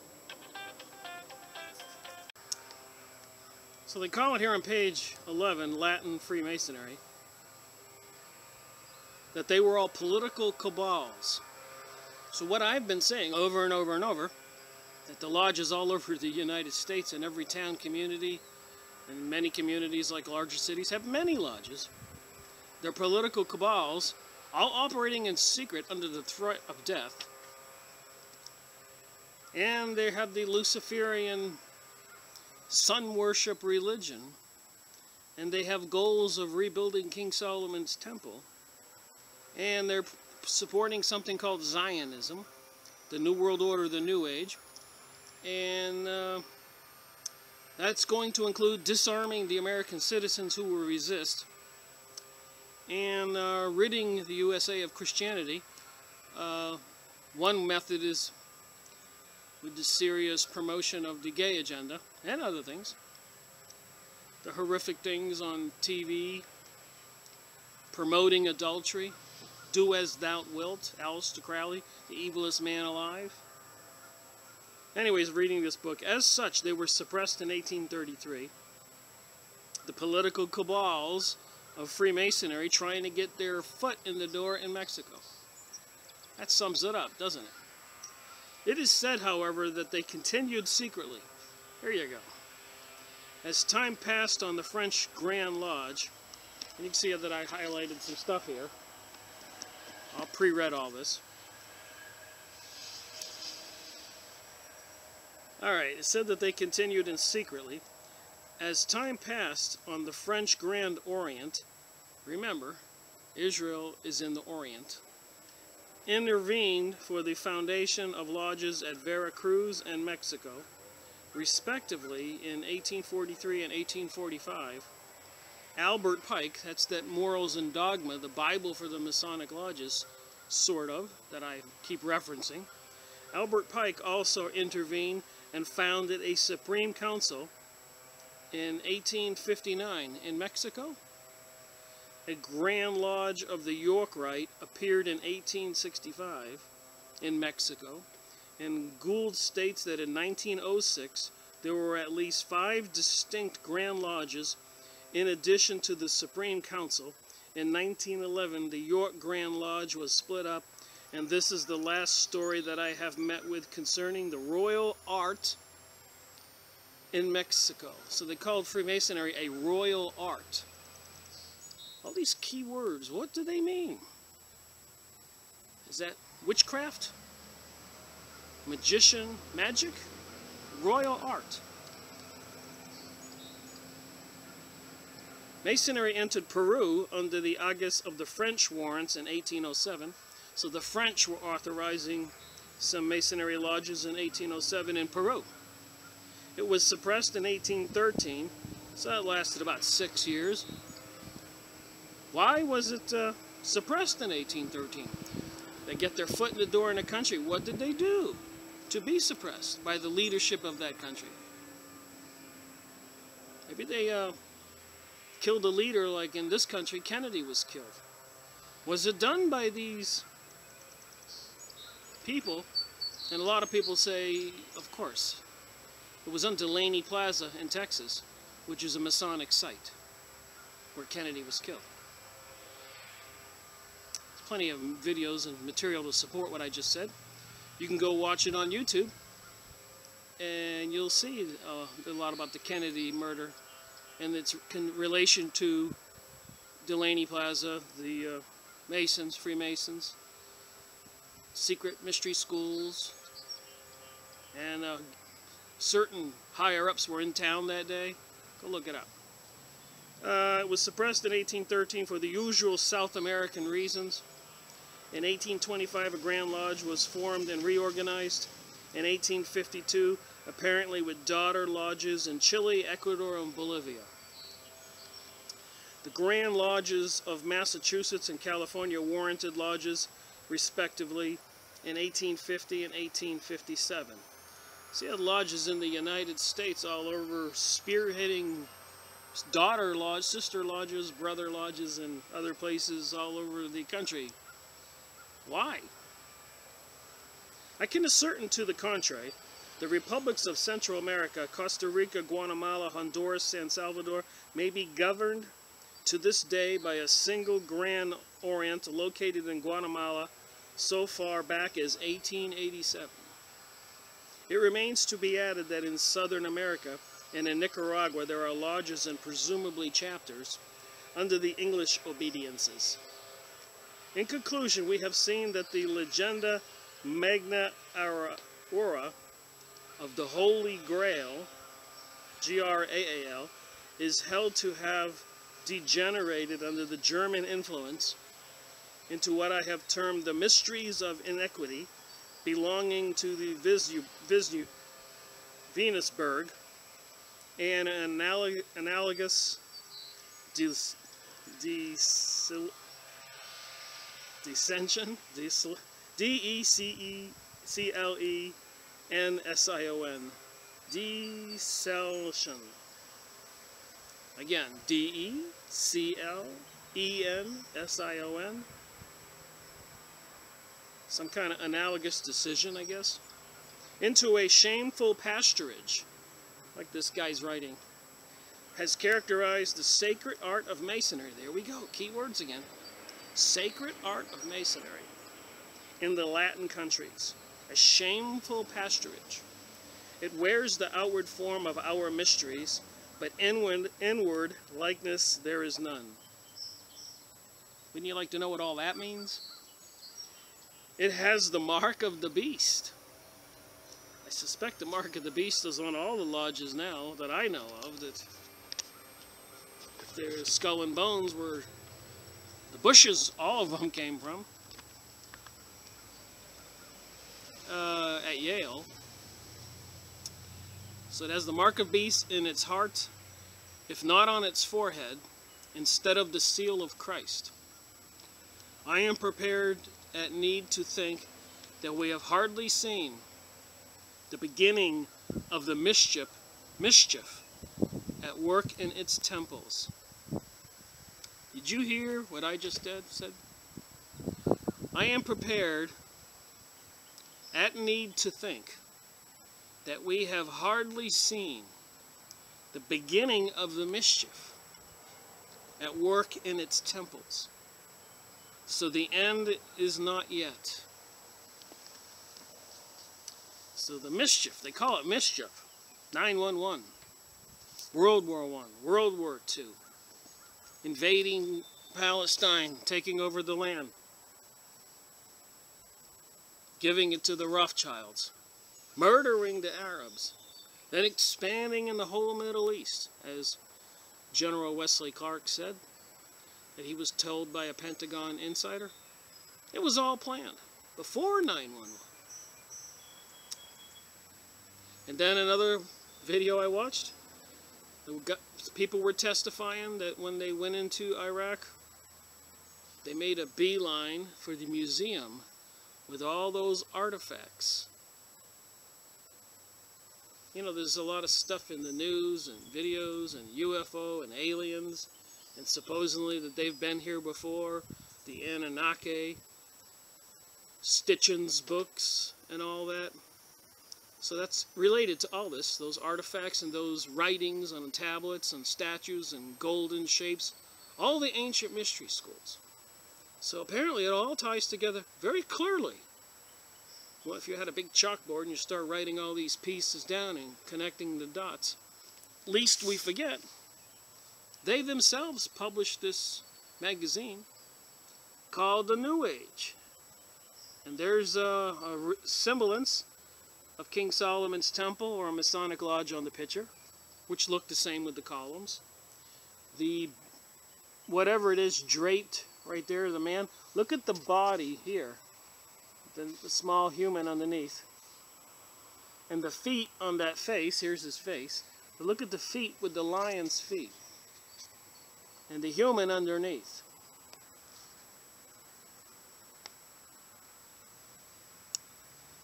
And on this side is the Ankh, the Egyptian Ankh. Remember, this is a Freemasonic Scottish Rite magazine. The Ankh, the Egyptian symbols, the snake,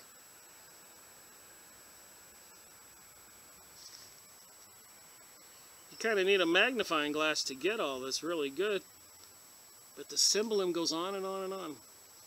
And one last thing on this magazine, I'll look at the bottom paragraph. The entire separation of church and state.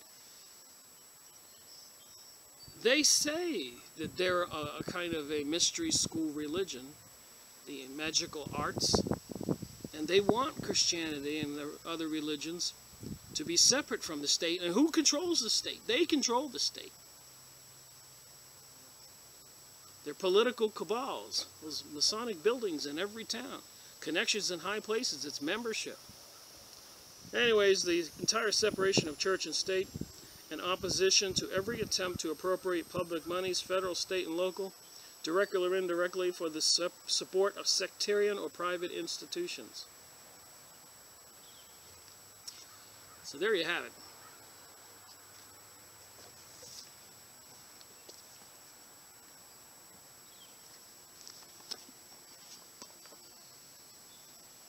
Connected a lot of dots with that little verbal essay. Now on to current events, and this should be interesting because crazy things are going on. Here it is about May 20th, about 4 o'clock. And I thought for my current events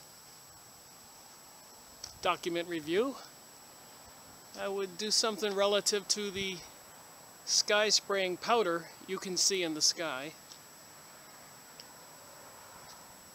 And there's clouds way over there, as you can see.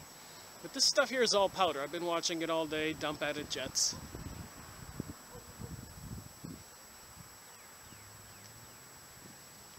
That's where I live here in North Carolina. So let's look at some documents and consider all this stuff dumped in the sky.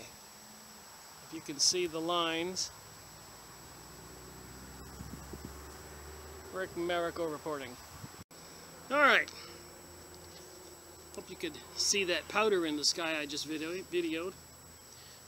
Considering that the people who rule our world right now apparently come from the Masonic lodges, controlled by the Illuminati, promoting the propaganda of the New World Order, the New Age.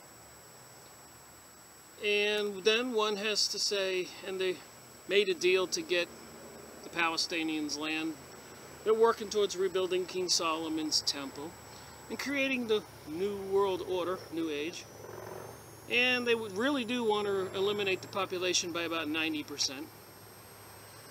As is said on the USA Georgia Guidestones, I keep mentioning, go look them up, in the half a dozen languages.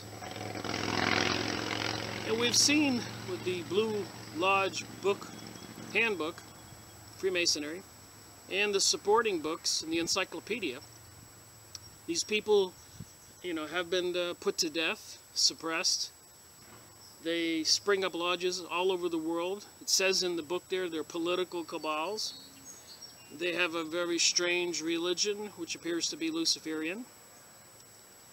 And they're bent on ruling the world, and at this particular time, it seems they don't want, need 7 billion people. It's not sustainable for them. It's sustainable for us. But if you had all the money in the world, wouldn't want to have the management of your earth to take care of. And if you got rid of the people, everything would just go back to nature, and you could enjoy your world with 500 million people as your slaves. Crazy, you say? Okay. So, in one of the press releases today, on InfoWars, a popular website, whether you like it or not, it's not the question. I don't believe everything I read and see, but I do investigate. Climate blockbuster. New NASA data shows polar ice has not receded since 1979.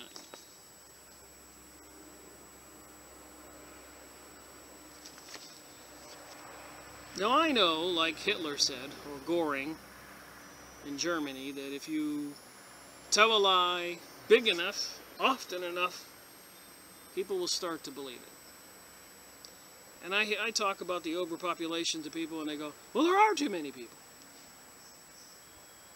And then I can hop on a plane, and I can fly from one city to the next, and I see hundreds of thousands of vacant land all over the country.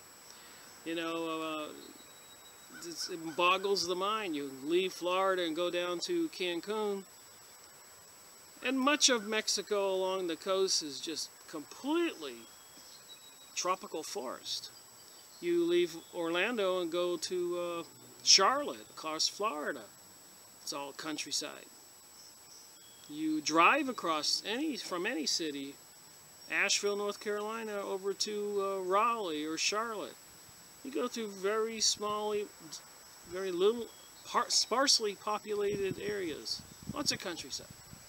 Driving from here to Santa Fe, Oklahoma City. Hundreds of thousands, millions of acres of land vacant. And then if we did have global warming, half the Earth is northern Russia and northern Canada and the North Pole and South Pole. All that would be available for mining and farming and settling. What an awesome world it would be. So let's read a little bit about this here. The argument, dated May 20th, today. I just printed it off the internet. NASA has updated its data from satellite readings, revealing that the planet's polar ice caps have not retreated significantly since 1979, when measurements began. And remember, if you go look up ice core samples and the word images on Yahoo, you will come to a Yahoo image site with pictures, photos of ice core samples and the studies and the graphs. And you will see for 4,000 years, 100,000 years, the weather goes like this. Changes. I don't think they can legislate Mother Nature. But apparently Obama and the New World Order folks, Masonic people, the Illuminati people, this is all on topic. They're spraying us while they're trying to rebuild King Solomon's temple and create a New World Order and remove the guns while they're giving us the satanic gay marriage agenda, which, you know, prior to all of the issues that they've been forcing, a lot of us weren't biased or prejudiced or discriminating against gay people for the last 20 years. I don't think anybody ever mentioned it. But see, it strikes into the heart of Christianity, which is the purpose. And even in the Masonic book, it said they didn't want freedom from conscience. They didn't want to think anything they did was wrong, including probably the pedophilia, which I hate to keep mentioning it, but it is in the news, and these people are getting caught with a whole organization set up providing children to these Satanists, I guess. It's unbelievable. Even people human trafficking. So if Satanism is on the rise, that means more people, sacrificing people, would become vogue again. You know, kings could line them up all day long. Off with their head. He won't swear allegiance to Lucifer. Off with his head. Is that the case? Anyways, those who are still alive, if this sky spraying material that I'm looking up at right now is doing the harm that I think it's doing. When the Armageddon comes, whether it's crashing the dollar bill, or Ebola plagues that they create in laboratories, or a fake war that they get in cahoots with Russia and China and create, or a revolution that they create between white people and black people that they instigate. They shut down the power, the electric, say an EMP hits us. Is the sky spraying ruining the soil, the water? Some say yes. Videos are out there that indicate that it is. What in the world are they spraying? Why in the world are they spraying? Anyways, back to the document. You know me, I could go on for an hour. In reality, by 2012, ice quickly came back, even surpassed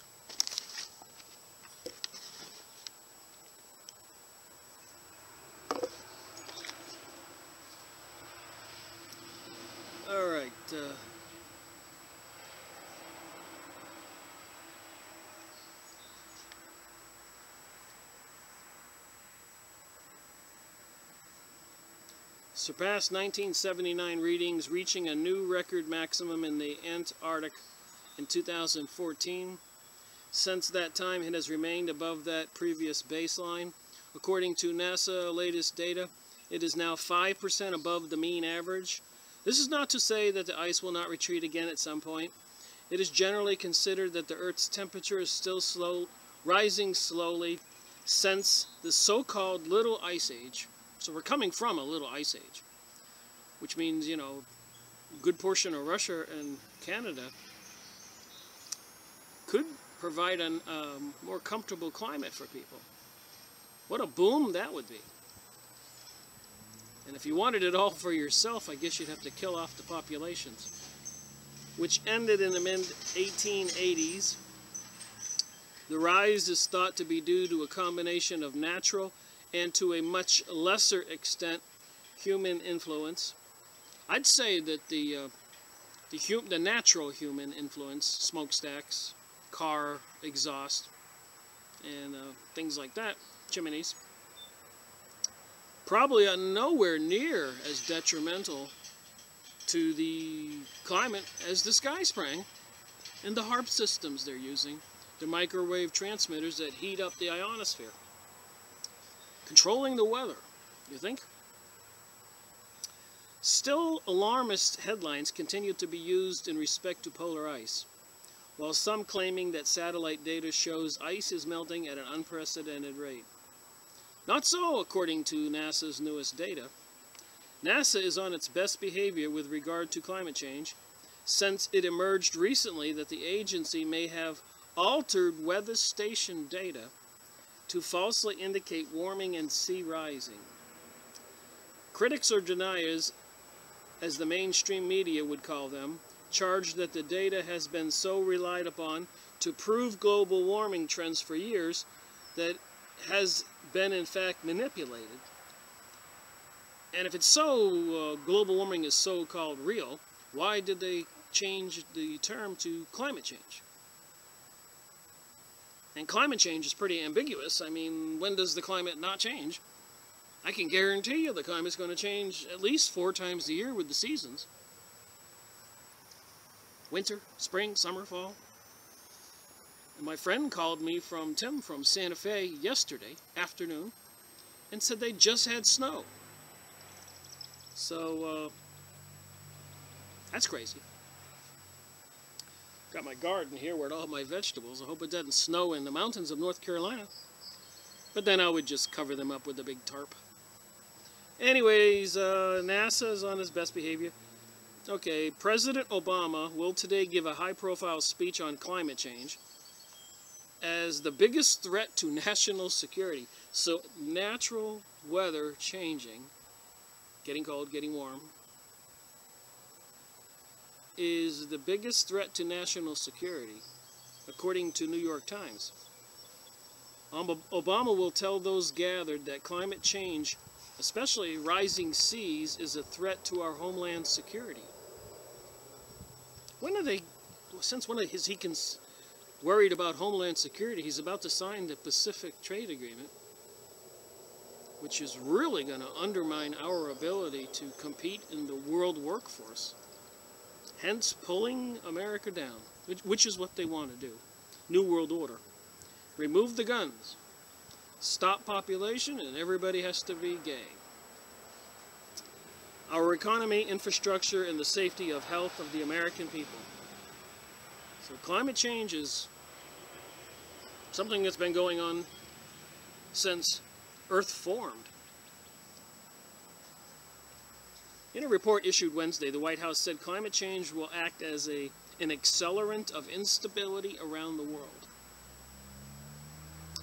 could escalate global tensions and lead to overpopulation. They wrote books in 69 and 71 that I've shown you with all the charts. They were worried about overpopulation back then. Then the whole fear factor was they wanted to warm the planet. It was a big, hot issue. The report also declared that a warming Earth will change the nature of the U.S. military missions. Does the USA continue to have military missions?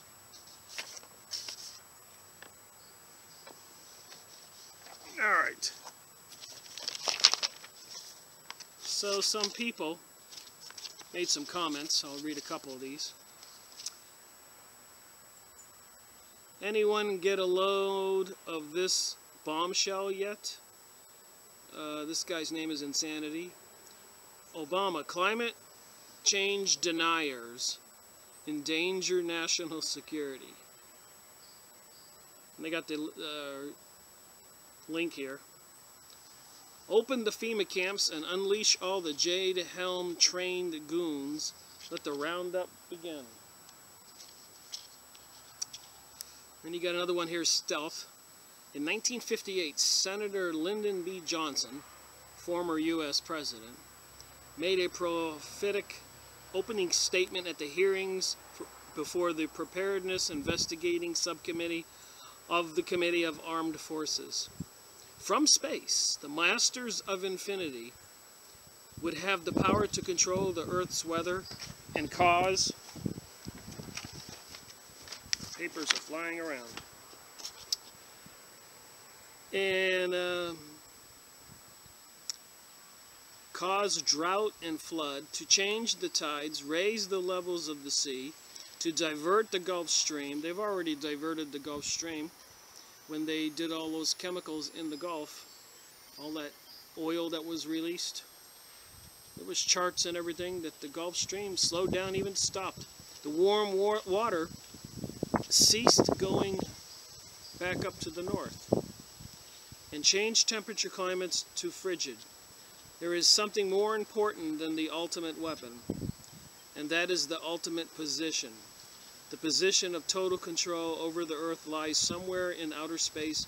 In essence, the Soviet Union has appraised control of space as a goal of such consequences that achievement of such controls has been made a first aim of the national policy.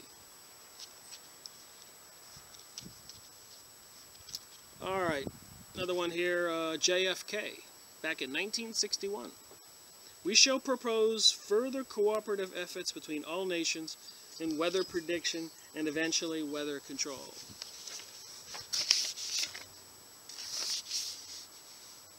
All right, Gordon MacDonald, author of a chapter, Unless Peace Comes, where he correctly predicted the future means of obtaining national objectives by force hinges on man's ability to control and manipulate the environment of planet Earth. Now remember who controls our reality. We're not doing the Freemasonry and Satanism series. I'm not doing it, and you're not watching them for nothing. Piece by piece, maybe people will wake up. But who controls our country? Who controls these agendas that humans are no longer wanted or needed to these elitists who, with the technologies they have now, and their acquirement of the Palestinians' land, Zionism, and the New World Order they keep talking about, and they're apparently the return of an Antichrist, the Luciferian, biblical, prophesized situation that they say, some say is forthcoming. It all goes together. So you got to wonder what the sky spraying and all these weapons that they're building and they're distributing and even delivering around the United States right now with the Jade Helm.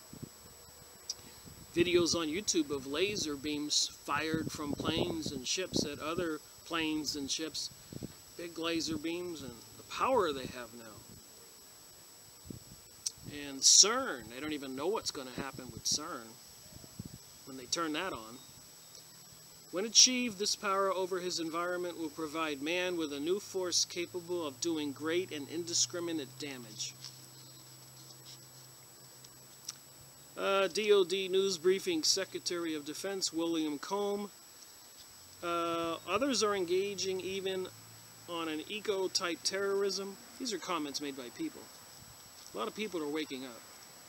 Others are engaging even on an eco-type terrorism whereby they can alter the climate, set off earthquakes, volcanoes remotely through the use of electromagnetic waves. The HARP system, remember it's a microwave transmitter. What happens when you put a glass of water or a hot dog in a microwave? It heats up. So if they fired the HARP system, and there's dozens of them all over the world, you can look them up on the internet, strategically located, and if they bounced one, maybe even two, to come down in the same one spot, say Yellowstone, could they trigger it? Could they start heating up the guts of it? Alright, let's see one here. One more. Steve says, in a report issued Wednesday, the White House said climate change would act as an accelerant to instability around the world, could escalate global tensions, and lead to overpopulation. Lead to overpopulation? Do they think we have overpopulation now? And how do you get from 7 billion to 500 million, as per the USA Georgia Guidestones? The report also declared that a warming Earth would change the nature of the U.S. military missions. This guy, Rainchild, says, it's 45 degrees in Chicago today, and it's almost June. So that would have been May 20th this thing came out. So it's 45 degrees in Chicago today. Yeah, if this global warming keeps up, we're all going to freeze to death.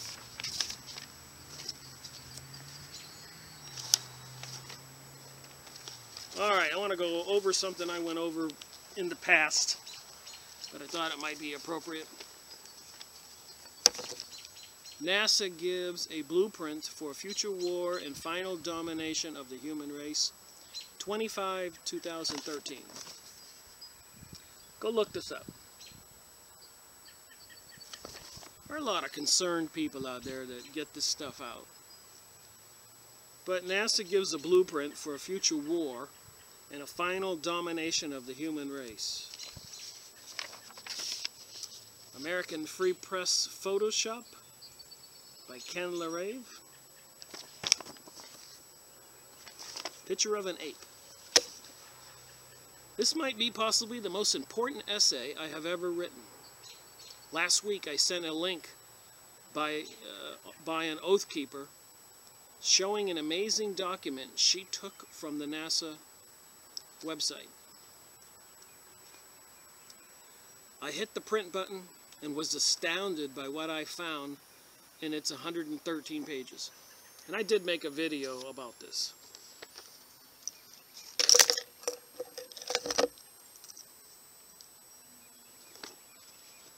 I got a pair of glasses that makes they don't stay on straight. I can see great, I just can't read without reading glasses. My copy is now bound and inserted into my library, and I printed out this document, and I think I did a video and have shown it on one of my previous videos. I suggest you do the same and share it with everyone, the 22% who still read anyways.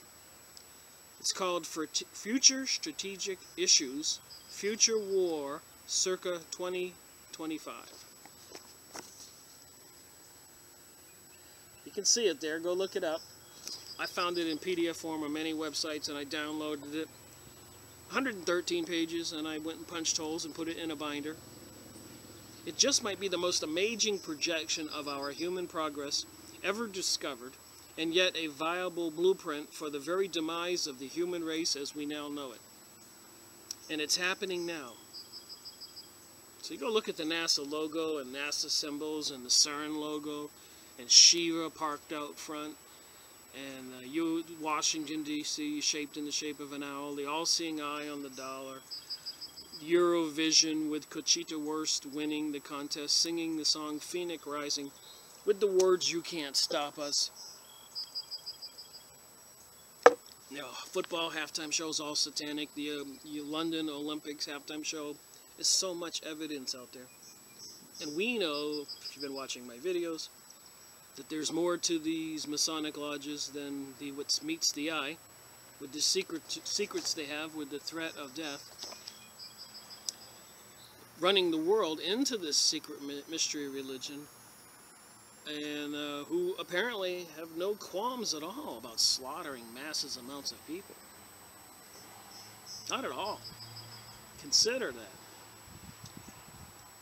It geographically shows application of a new technology used in warfare, and inadvertently the complete domination and control of the human mind. It seems emphatically emphatically indicate the real reason we have not returned to the moon and how our space programs have been thwarted. NASA has been hijacked by the military-industrial complex, i.e. the Illuminati, the New Agers with their Luciferian religious Zionists, and the Vatican. The Vatican has a telescope in Arizona, which they named Lucifer. Look it up. That's crazy. I mean, it's an acronym for something, but you spell it out, it says Lucifer. Very weird. CERN with Shiva out front. A telescope at the Vatican with Lucifer as a name. There's so much more. This is what we're up against. And we all know they want to ridicule and mind control. You mention Jesus to anybody and they immediately shut down. And they don't want to hear about it. I had a friend do that yesterday. And I said, geez, you know you're mind controlled. NASA has been hijacked by the military-industrial complex, and it emphatically explains how this new technology, by decades of experimentation, trials, and covert testing, have and will be used on any entity they deem a threat, including Americans. So on page 4 of that report, called Future Strategic Issues, Future War circa 2025. You can go look this up. Those keywords, search them. You will be shocked. We went over this in one of my previous videos. I have the documents. Page 4, Data Trends Analysis, Technologies about Robots, Cyborgs, and Human Interactions. Page 9 discusses how humans have taken over evolution. I have an insidious thought in my brain. They're having all these wars right now.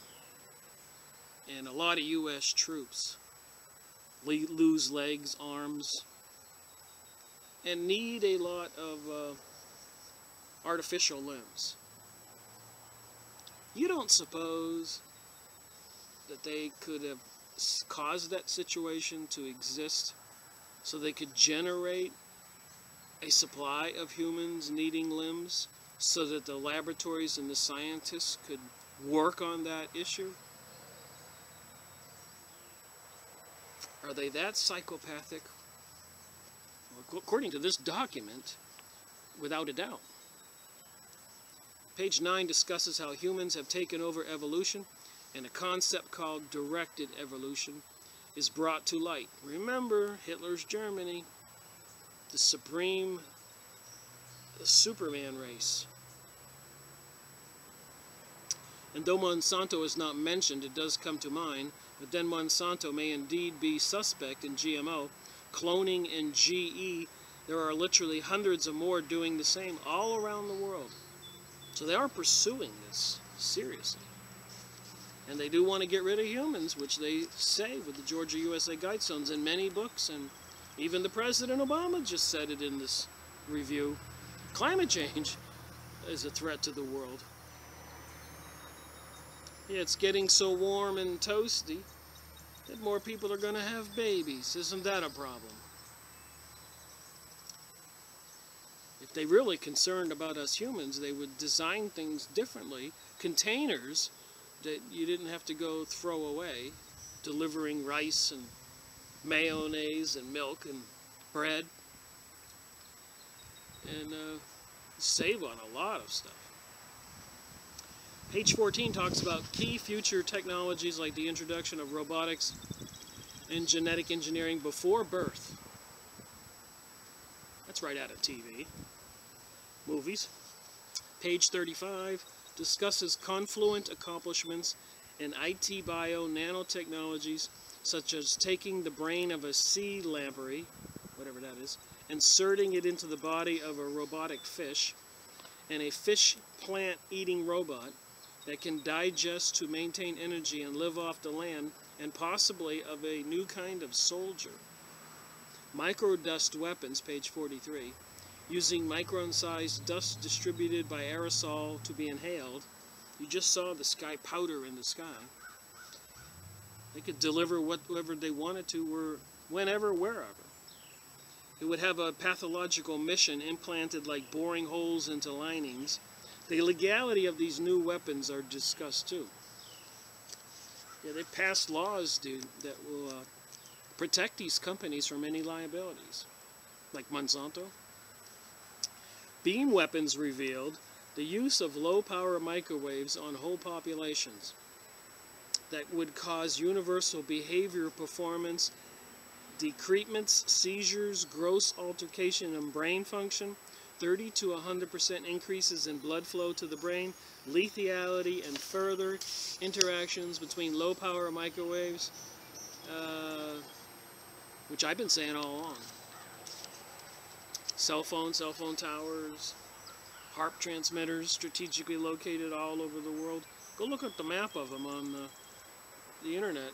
Search HARP systems and images, and you'll see pictures of the Earth where they're all at. Some insidious plan going on. Meanwhile, we know from the Blue Lodge Handbook and the other supporting books like the Encyclopedia that they are political cabals and into some kind of secret mystery school religion, magic, witchcraft, according to all the evidence that I see and the symbolism involved, and the people involved, and the history involved. Like we know in the book I just did on the Encyclopedia, I mean, these people were arrested and executed. Why did the kings and the people in charge hundreds of years ago do that? Did they have a reason?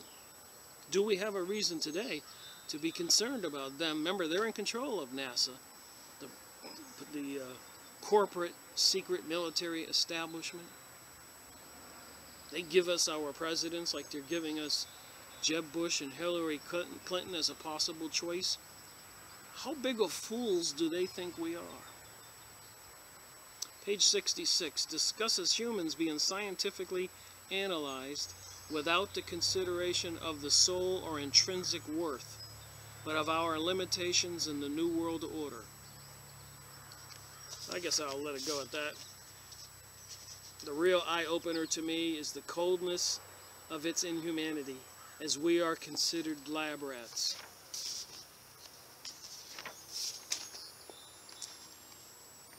So, I've read a lot of books. I made a lot of videos.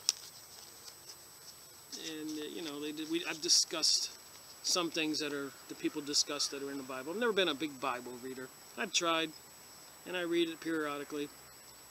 But anyways, and I tried reading Genesis, you know, where it says, Abraham beget this guy who beget that guy who beget that guy. And I just didn't get it. So I wake up the other morning, and in my head, just as clear as if somebody had whispered it to me, Genesis 3. And I'm walking in the morning, 2 days ago. And I say to myself, Genesis 3, what is that? I had no idea. So during the day, I remembered. I still thought it was weird. And finally, at the end of that day, about 8:30, I said, I gotta go look it up. I went on the computer and I typed in Genesis 3. And what I read blew me away.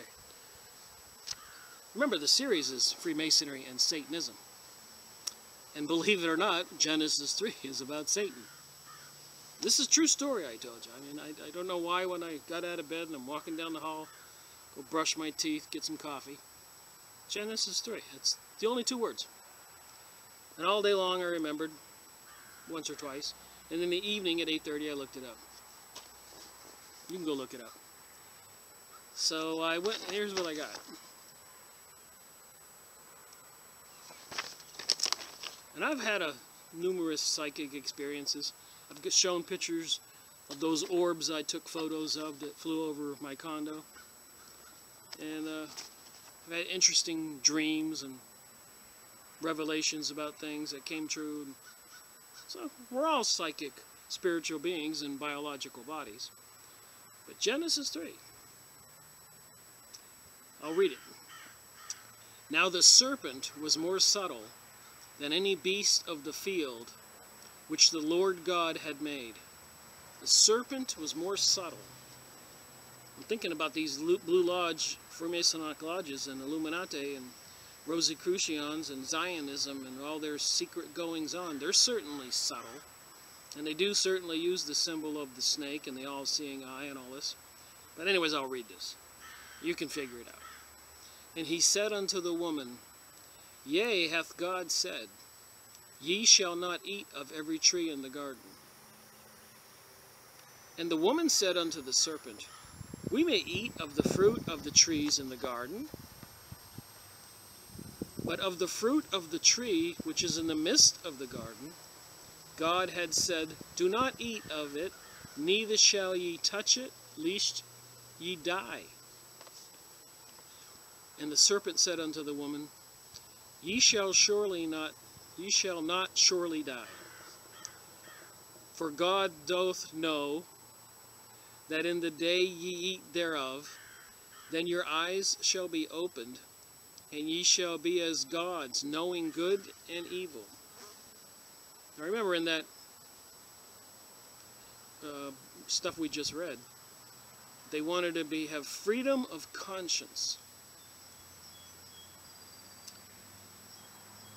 Ye shall be as gods, knowing good and evil.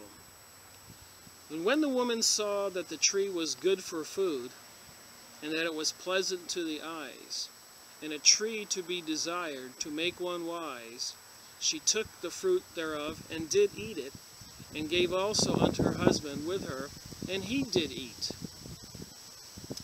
And the eyes of both of them were opened, and they knew that they were naked. And they sewed fig leaves together and made themselves aprons. Wow! Part of the Masonic apprentice degree, fellowcraft degree, and the Master Mason is getting an apron. I wonder if there's any correlation.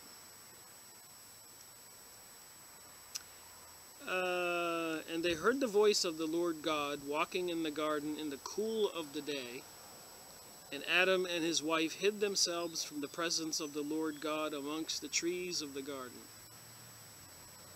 And the Lord God called upon Adam and said unto him, Where art thou? And he said, I heard thy voice in the garden, and I was afraid, because I was naked, and I hid myself. And he said, Who told thee that thou wast naked? Hast thou eaten of the tree whereof I commanded thee that thou shouldest not eat? And the man said, The woman whom thou gavest to be with me, she gave me of the tree, and I did eat. And the Lord God said unto the woman, What is this that thou hast done? And the woman said, The serpent beguiled me, and I did eat. And I think right now the whole world is being beguiled by the propaganda. New World Order, climate change, global freezing, Ebola things that they're manufacturing in labs, the black and white issues they keep propagating, And I can understand a lot of communities with black people with no opportunities that is manufactured by the people in control to create these frustration and stresses.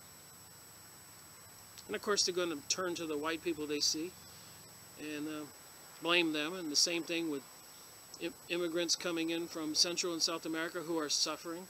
They're going to use that as propaganda to get people to be angry at them. And the same thing with the Arabs and in the Jews and some of the material. And not all Jews are bad, like all Freemasons are not good or bad. And Christians, there's bad ones there. But if you read the Jewish material, one of their largest war tactic is divide and conquer. Everybody knows that. So they have the Shiites and Sunnis kill each other, and they do pay for, like I read recently on my videos,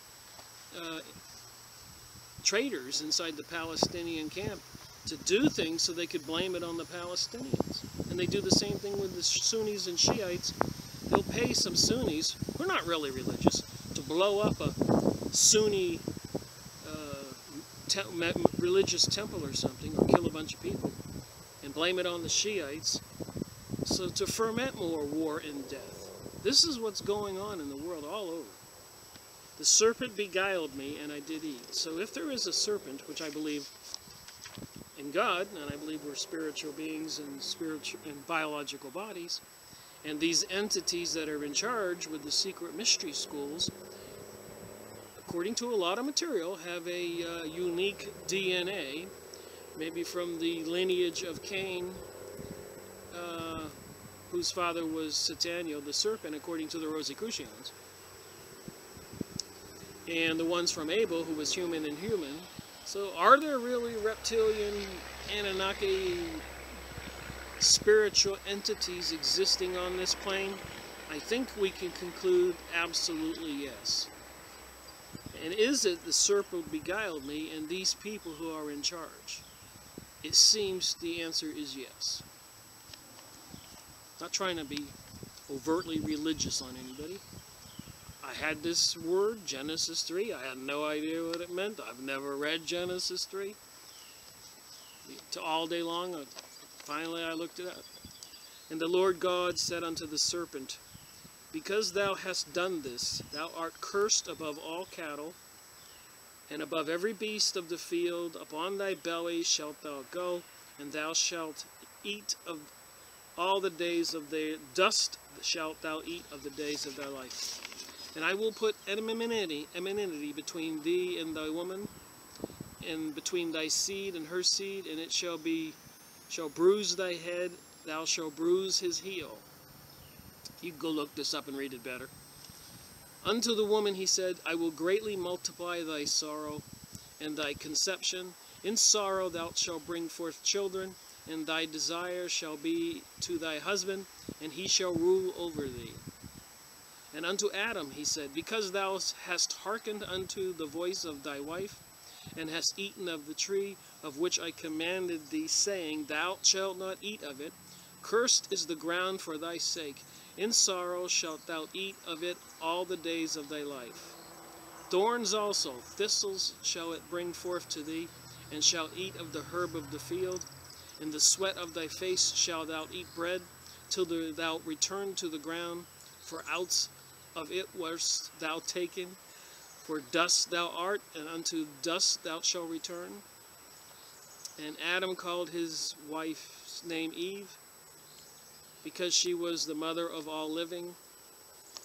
Unto Adam also to his wife did the Lord God make coats of skins and clothe them. Well, that was nice. And the Lord God said, Behold, the man has become one of us, to know good and evil. And now, lest he put forth his hand, and take also of the tree of life, and eat and live forever. And they're into that stuff right now, cloning and these scientists are feverishly working in the background. And some say they have actually achieved that goal. And it's pretty, maybe a simple explanation. When they clone a person, say they clone me, or George Bush, Dick Cheney. Can you imagine another Dick Cheney? And then, so they got a cloned Dick Cheney, which vibrates at the same frequency We all have different vibrational frequencies per our DNA.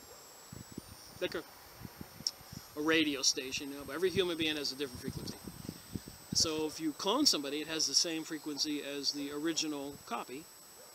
And so if they had the cloned body in the hospital laying on one bed and Dick Cheney laying on another bed, just using him as an example, and they slowly killed him, put him under, turned him off, and his spirit left the body, apparently it would be directed toward the living body with that frequency. So the spirit could be change bodies. And we know there's plenty of supporting information about possession and exorcism, and even Jesus in the Bible casting out at least 12 times demons from people. And in the UFO and the alien things, so this is not something new. But this is part of the things that many of us do not know, and we don't know what they know in the secret mystery schools and the satanic books. But I just thought it was weird that I had that Genesis 3 pop up in my head, and how apropos it is to Freemasonry and Satanism issue. Alright, therefore the Lord God sent him forth from the Garden of Eden to till the ground from whence he was taken. So he drove out the man, and he placed at the east of the Garden of Eden cherubims, however you say that word, those little angels, and a flaming sword which turned every which way to keep the way of the tree of life. Anyways, I had thought the words up, thought I would look it up, and it's almost like some kind of message to me. So I shared it with you. Thank you for watching my videos. Give me a thumbs up if you think I'm doing something good here. If you want to add or I make any mistakes, and I'm sure I have, let me know. I'll look it up, and I'll even confess it on the next video. I'm not too proud. There's a lot of material I'm dispensing. If I don't get some of it wrong, how could that be? Rick Miracle reporting.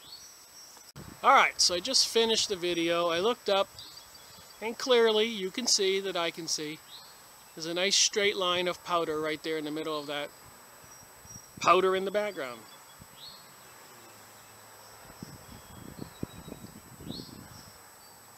So that behind that line right there, there's a wider line behind it.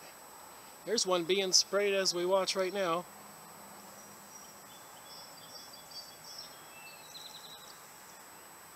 I don't know how good this camera is for zooming. Right in the center of this video. Spraying away, dumping chemicals into our skies. I believe we should be knowing why.